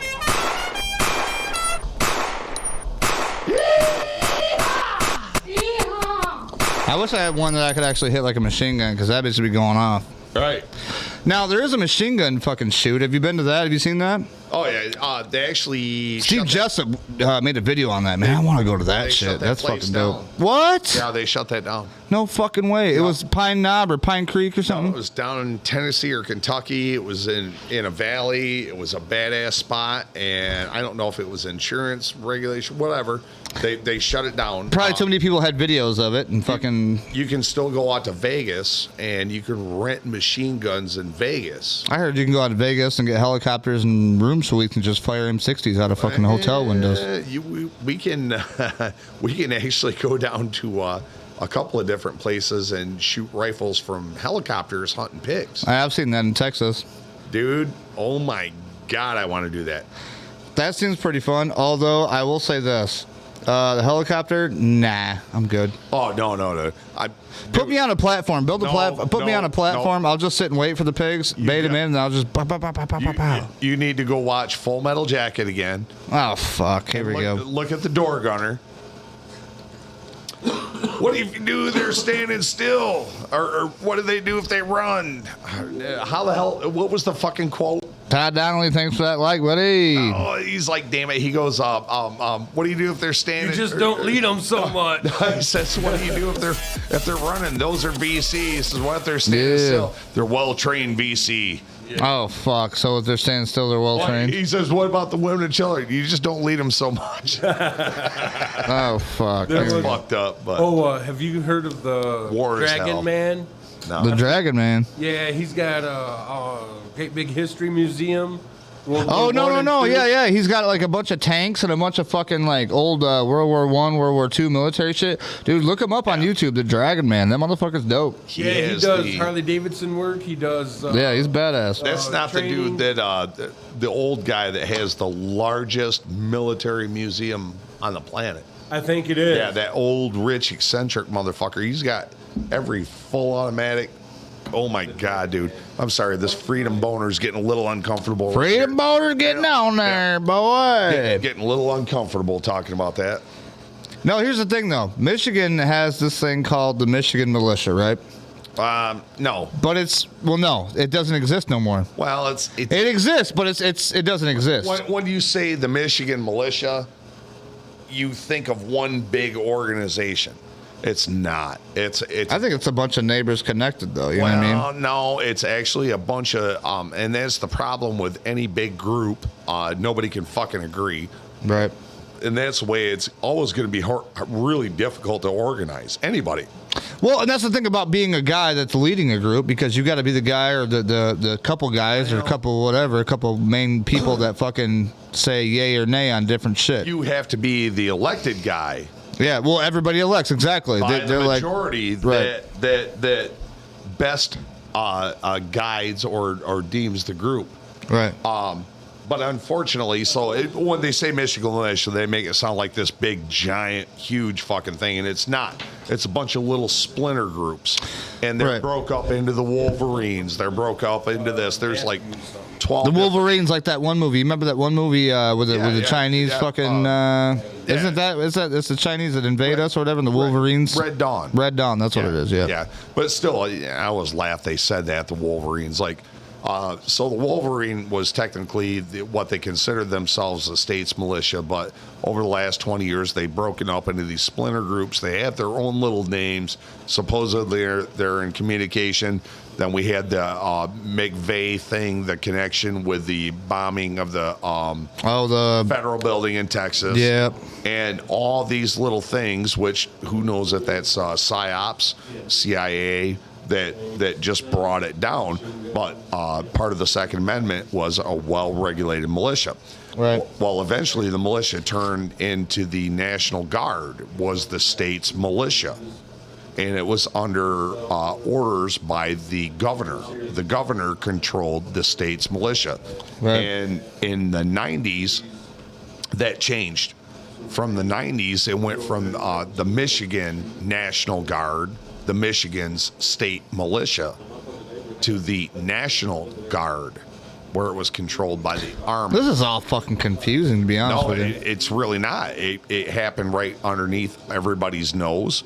And nobody said shit about it. Technically, the Michigan National Guard was the Michigan militia. Right. That was government appointed. That was a well-organized, not government, state appointed. Right. And that was all absorbed. That's back when our forefathers had some fucking balls, probably. Well, that's, but unfortunately, we allow it to be absolved, and that's why we had Michigan National Guard members going over to Iraq. Right. They were ordered by the federal government. So that's another thing I don't understand is these military people today, even like these guys that's been over and they fought and they did their time, they've been so let into this bullshit with Ukraine that they're like, I'm gonna go serve my country to fight for Ukraine. Oh my God! I'm like, dude, you're fighting for a fucking corrupt fucking government. What are you doing? Nope. All that they're guys that were trained for the fight, that wanted to be in the fight, or they just thought they were freedom fighters. And it's, you know what, that's another thing too though. Some of these guys just want to fight. Some of these guys just want to take that motherfucking rifle and they want to go out and they want to fight, which I understand. I get it. Any enemy is a good enemy.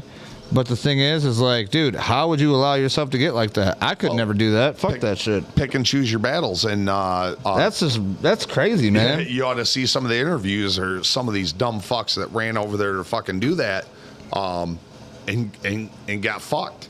They couldn't bring. Got killed or got stuck or put in a prison or something. They had to wait for the weapons to come in. They got put into a group that didn't speak English at all. And they were a liability. Basically, they can't follow orders. They can't take cover when they're told to take cover. Right. They're a fucking liability. And eventually, the Ukraine army actually kicked a lot of those guys out. And then they couldn't get visas to go wherever they needed to go. They couldn't get sent back home. It was fucked. And a lot of these guys were crying on the internet, scared. I fucking laughed my ass off. I'm like, oh, you thought you were a fucking missionary. Right, you right. know? And then they went over there, and the United States military didn't send them. They took a plane ticket. They went over there. They got their fucking army shit and sent to them, and they just fucking went to town. And the Ukraine army said, you're a fucking liability. We won't watch you. Send you into fucking hostile territory. Go kill those Russians. Tried to kick you out, and you live the next month at an airport trying to get home. Broke, penniless. Right. Nothing to your fucking name. Nothing. All because you thought you were fucking Rambo. Man, yeah, exactly. And the thing about it is why, bro? Like, why are so many people? And I think it's gonna go join the Foreign Legion, you dumb fuck. Well, I think what we're gonna see, and we've talked about this before, as a great awakening. I think a lot of people are gonna start waking up and being like, you know what? Why is everything fucking way more expensive? Why is gas fucking $16 a gallon?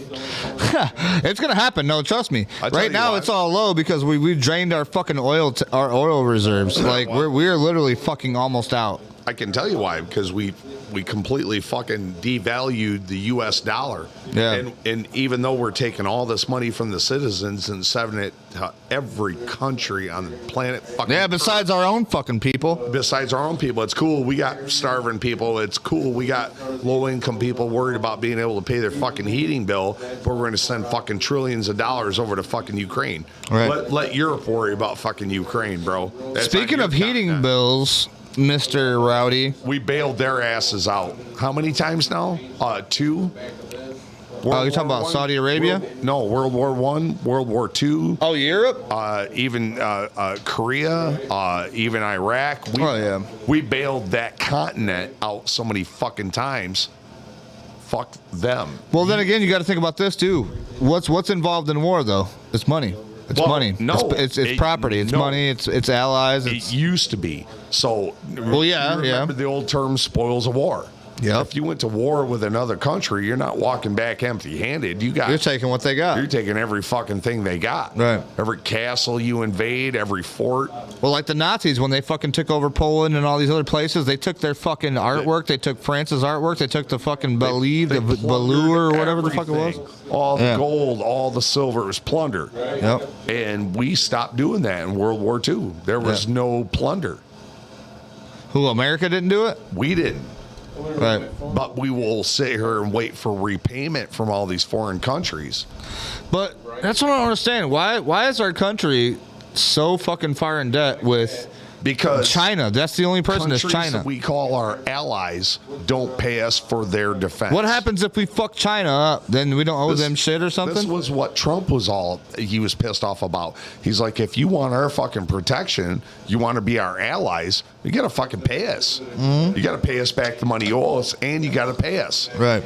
And they weren't willing to do that. They were all offended. Like, what we're supposed to, the American citizens are supposed to work and fucking pay your fucking protection? Right. Fuck you. Right. And that's the biggest thing I always agreed with Trump on. That we should be getting paid for being Americans, just like Saudis get paid. They get paid for being Saudis. Right. They're fucking royalty. Right. And it's crazy to think about. We all live on this fucking big rock, you know what I mean?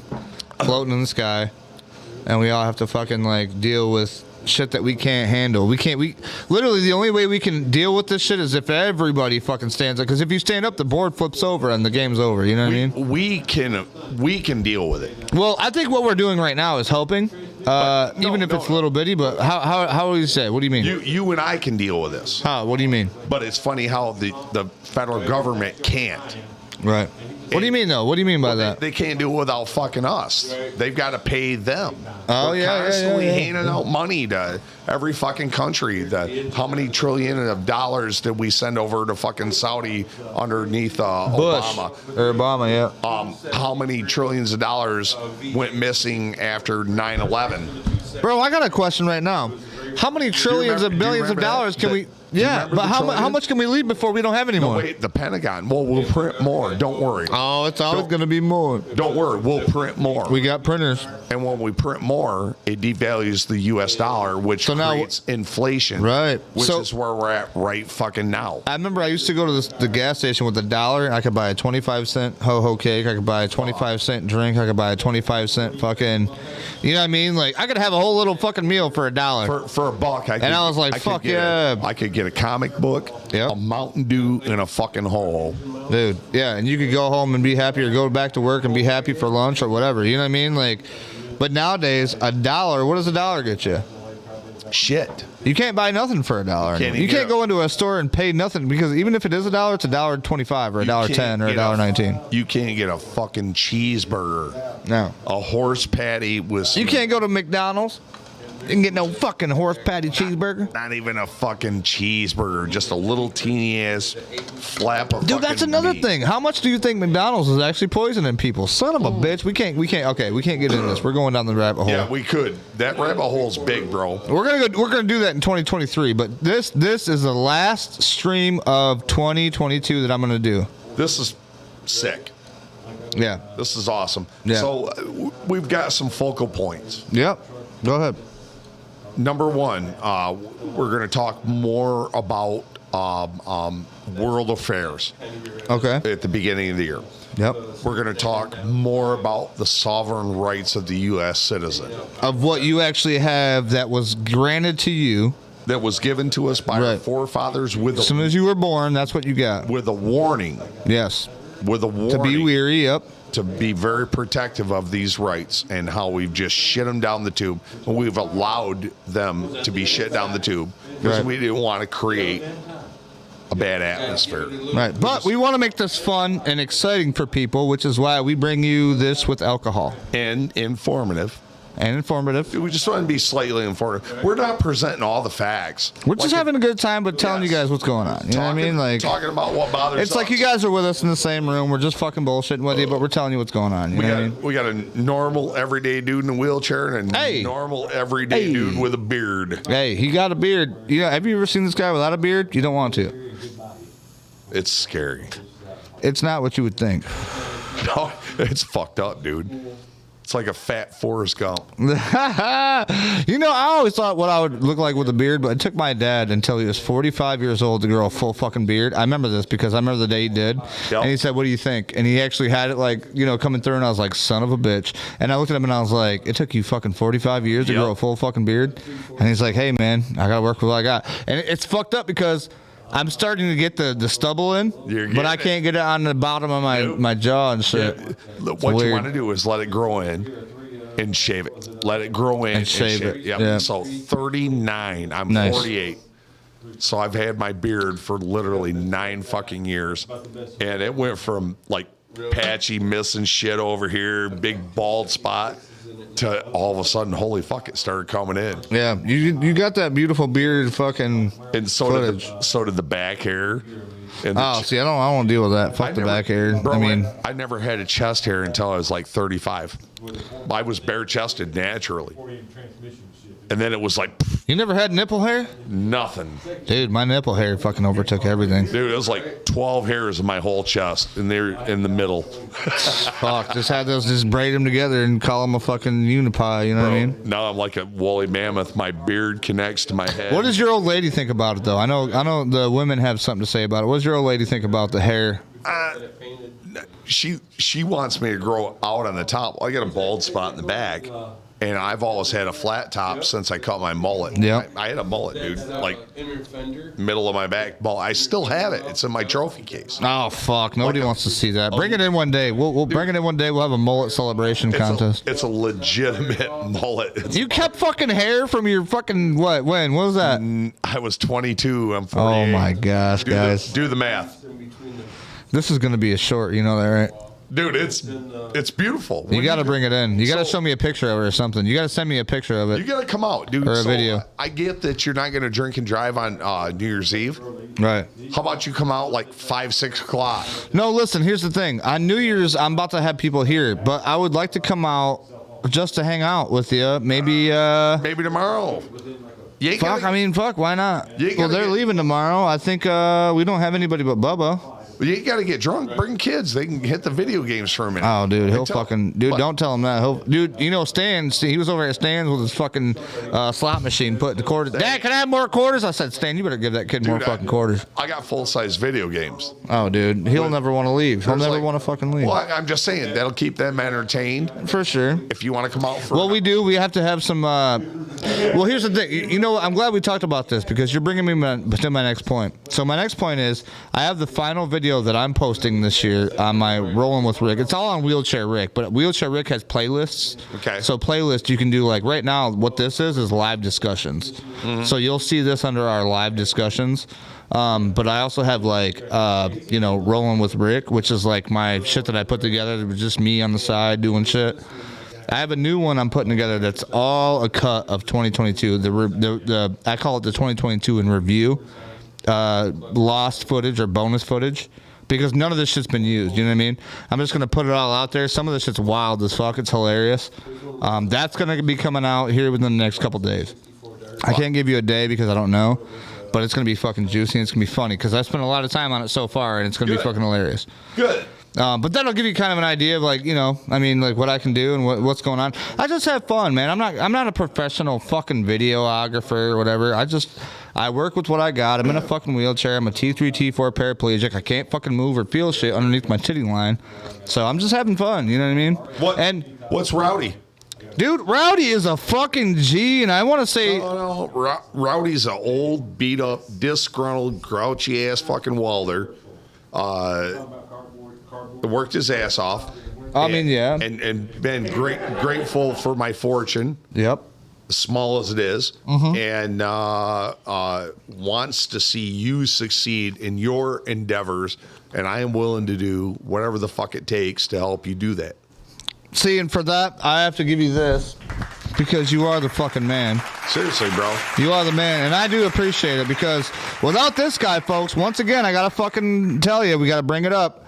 This is the fucking heater that is heating the wheelhouse. Right now, it is a fucking comfortable. Let me just show you. If you guys remember back in the day, which is not even back in the day, a couple months ago, it was fucking cold, like 54 degrees. It is a cool 74 degrees in here right now. Woo! 74 degrees, and it stays nice. The only thing that cools you down is that fucking concrete by your feet. But this guy is the guy that made it happen. So I want to make him... I want to make him happy by giving him whatever we can as far as like... You're going to make me happy. I'm happy Dave's keeping his fucking shirt on. That's you got to be happy on that one. You see the tit sweat starting? No. We haven't got there yet. That's going to be pay-per-view. We're going to have to fucking have you get a paid account for that one. Let me jump into but that. We're going to do a fucking... we're doing the fucking Heat the Wheelhouse all year long, the whole year of 2023. I want to raise, this thing costs over $1,200. Okay, we want to give him at least $1,000. So the whole year we're gonna fucking raise money. If you want to donate on that heater, if you look right there on the heater below the heater itself, Dave, you want to go model it for us real quick? Hit it again. Oh, hit it again real quick. For $50 and up, you can be on the top of that beautiful heater in gold marker. Your name will never fucking go away. Dave, show them the bottom. On the bottom half is the beautiful structure that Chad himself, Rowdy, has fucking beautifully welded.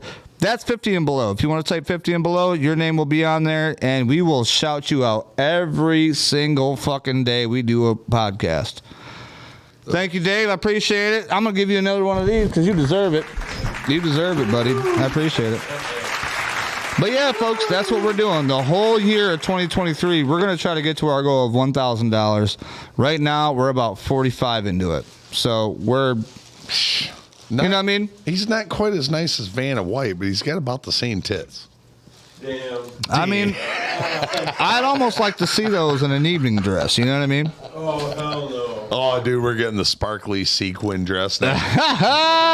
Dave's gonna be like, shit. This is the heater. That's the heater. Oh, shit. Say it again, Dave. Say it again. Leave me out of those there fantasies, Chad. Oh, yeah. Hey, Dave, I'm just trying to make you famous. Well, so here's the thing, folks. By myself. We are 2 minutes and 36 seconds in. You ready to wrap it up? I'm ready to wrap. What do you got to say? This part of it. No, Go ahead. Number one about the heater. I threw $1,200 out there. I'm donating $200 right off the top. Good buddy of mine, Alex Weaver, come out here and fucking he helped me make. Good guy. It's funny how you can stick your neck out there and be like, I'm going to do this. And I said, I'm going to heat the wheelhouse. And honestly, if it wasn't for Alex, it wouldn't have fucking happened. So how'd it happen? What do you say? He was like, what do you mean hit the wheelhouse? And you just kind of gave him the spiel, and he was like, fuck yeah, I'm down. I said, I called him up. So I've done a few, I like to do favors for people without them asking. Because you got a heart? No, just because I see they're my buddies and they need a favor and I do it. Oh, yeah. But I don't call them out for it monetarily. Just like down the road, I'll be like, hey. And I don't even remind them. And I just wait for them to kind of do it. So it's funny, he agreed to do this, and while we were at his garage the first night when we went home, I was a little defeated. I dropped him off, and his wife's out in his garage, his shit's heated, and something come up to where I did a couple of favors for the guy. He needed some tires. I bought him a set of tires and just took them out to him. He had Maypops. They were bald, and he's driving. Oh no, yeah, you guys were telling me about that. Yeah, Yeah. so I went out and got him tires. And then he didn't have a lawnmower. And I'm like, come get my extra lawnmower. Just take it, mow your fucking lawn. His wife didn't know about it. So she like gave him a bunch of shit the first night. Like, Oh damn! yeah. Well, because he was gone or whatever. Well, it's funny. He ripped down his ass a little bit.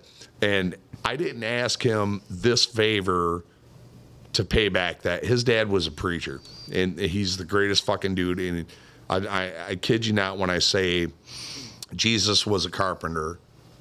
Alex is the jack of all trades. Oh, for sure. This fucker can do anything. And even without me saying, hey, you owe me, fucker, he said, yes. I said, look, I stuck my neck out too far. I've got this heater. I need some help. I need you to come out and wire it in at the very least, wire in the receptacle. Right. And he, without hesitation, said, fuck yeah.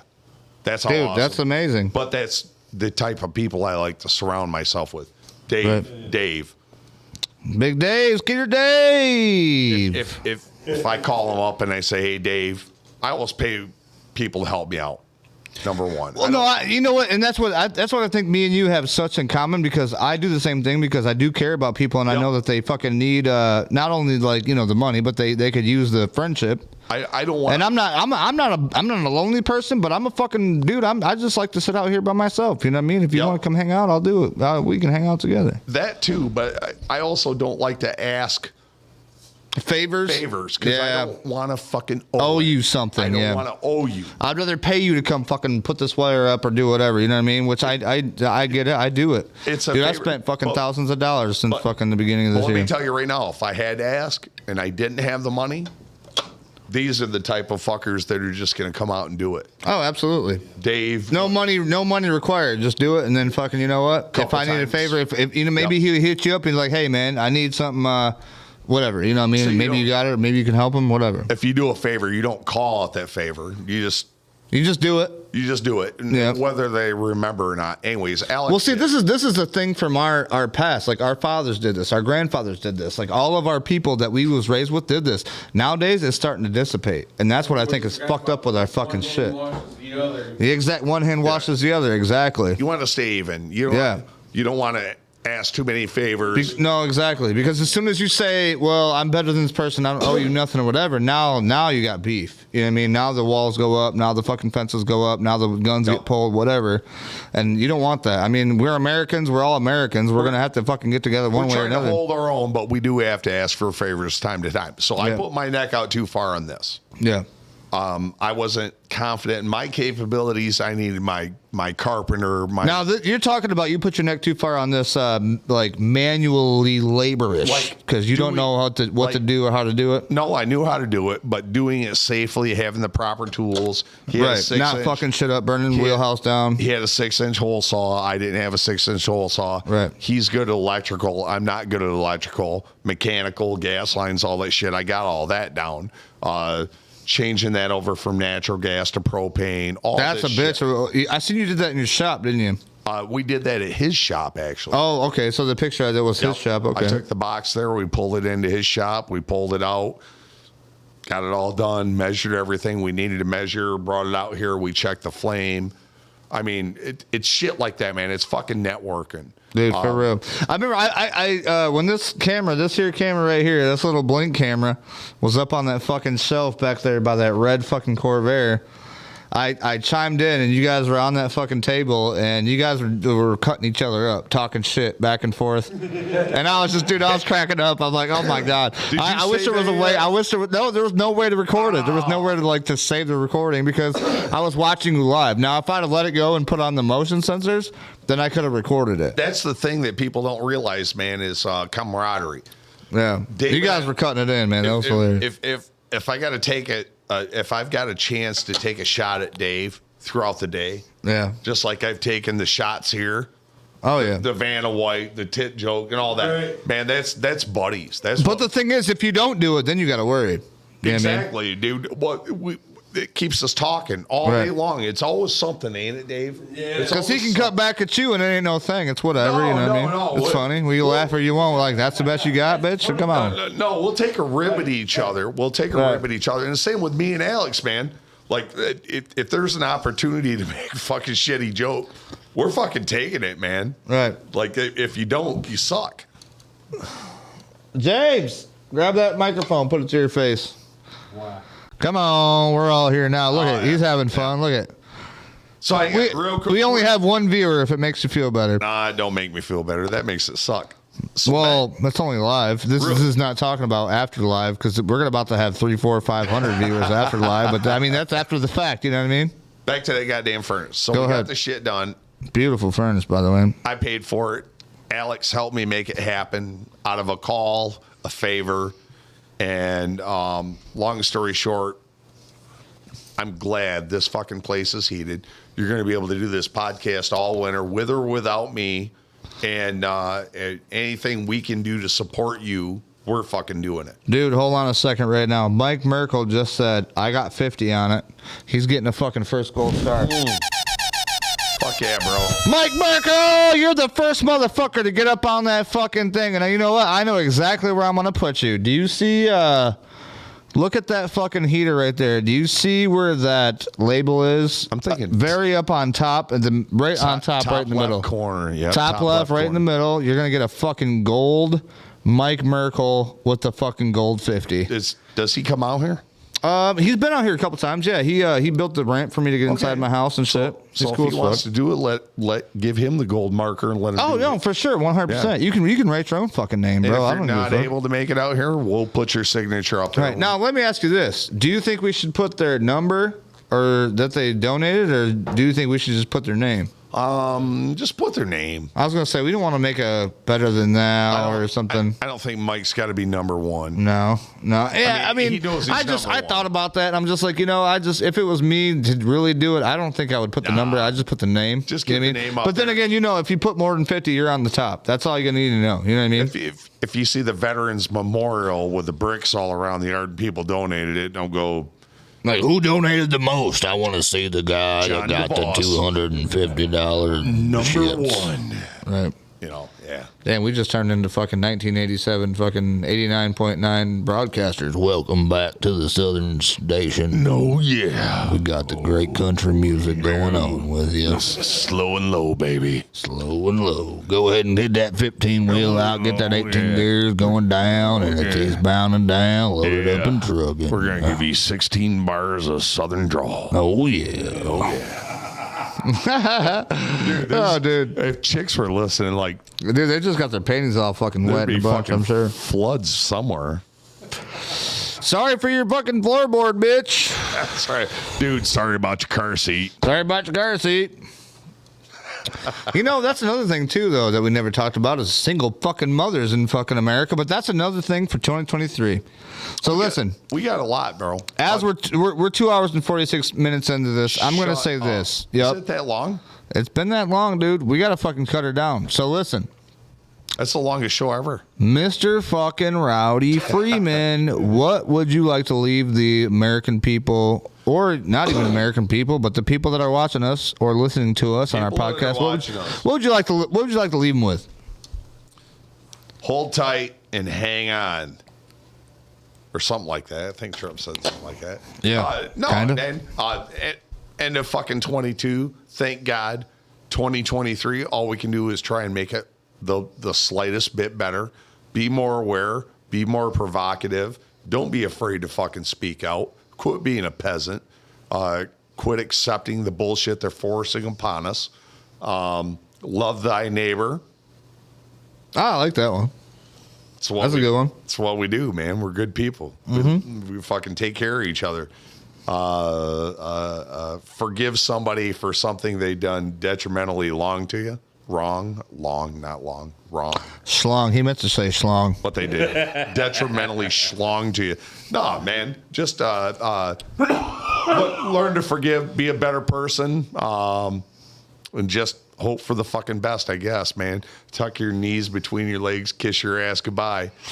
Pretty much. I mean, this is what I'm saying, man. We never know. You never promise tomorrow. I've noticed this. Roll. Yeah, I've noticed this in my fucking position, dude. And the thing is, a lot of people call me inspiring. And I'm sitting here okay. But the thing is you wake up in a fucking bed every fucking day without your fucking legs or anything working, and you just feel pain every fucking day, then you tell me how it's inspiring. You know what I mean? All I'm doing is I'm trying to live and I'm trying to survive, and at the same time, I want to make people not only see what's really going on, but I want to let people know that there's hope out there. You know what I mean? If I can survive, if I can do it, then you guys can do it. That's a couple powerful words there. Aware and hope. Aware and hope, yeah, for sure. I mean, and it's, it is what it is. We all have to be here. We have to take whatever happened to us in stride and move forward. That's all we have choice of. Because the other opportunity or the other, the other side of that is not so pleasant. And I don't think anybody really wants that. I wish everybody would take the goddamn wall down, just like the Berlin Wall. Yeah. Just fucking. Well, that's the thing. A lot of people, they have that wall. Like for Wheelchair Wednesdays, they don't want to do it because they're so scared to be on camera. And I'm like, why, man? Just do it. Take down the wall. Take the wall down. Take down the wall. No, but dead serious, man. People, they have this wall. Like, oh, you're a Democrat, you're a Republican, all this and that. Start thinking. Fuck it, who cares? Start thinking like fucking Americans. If you look at the history of America and realize why we are America, you would be fucking. We're the melting pot. We've created a civilization that rivals Rome, and Rome fell. Yeah. And America can fall. And the youngest kids, though, our youngest generations right now are the ones that are getting fucking indoctrinated to where they're like, they don't even think about, like, they think America's shit, which is not in every college. I don't want to say everywhere, but like, you know what I mean? Like, dude, most of this shit is crazy, man. Like Hillsdale College is like, these kids are fucking brainwashed. Bro, that's Custer. Yeah. That's Custer's last stand right there. It's fucking crazy, man. Fucking Hillsdale College. Yeah. I was like shocked to figure that out. Nuts. But hey, besides that, we're going to get with you. Rowdy, appreciate you being here, buddy. Happy New Year, motherfuckers. Happy New Year. Merry Christmas. Dave. Kwanzaa, all that shit. Dave, it's good to see you, buddy. Wave at everybody. Tell them goodbye. Just wave at me. See ya. There you go. Oh, all right, I got guys. some parting words. Oh, wait, go ahead. Wait. Gas, grass, or ass, no free ride. There you go. There's his hearty words for the New Year's. James, you got what? You want to get one in? Oh, I'm Chinese saying. Go to that bed with the itchy asshole. You wake up with smelly fingers. Don't go to bed with itchy asshole. You wake up with smelly fingers. I like it. I'll take it. Words of wisdom. Words of wisdom. All right, guys. Thank you for watching. Everybody, thank you. If you want to tune in and watch us next time, please be sure to subscribe, follow, like, all that good shit. And we will see you next time. And, Mom, yes, I'm going to hit the intro, the outro. And there you go, man. Appreciate it. See you.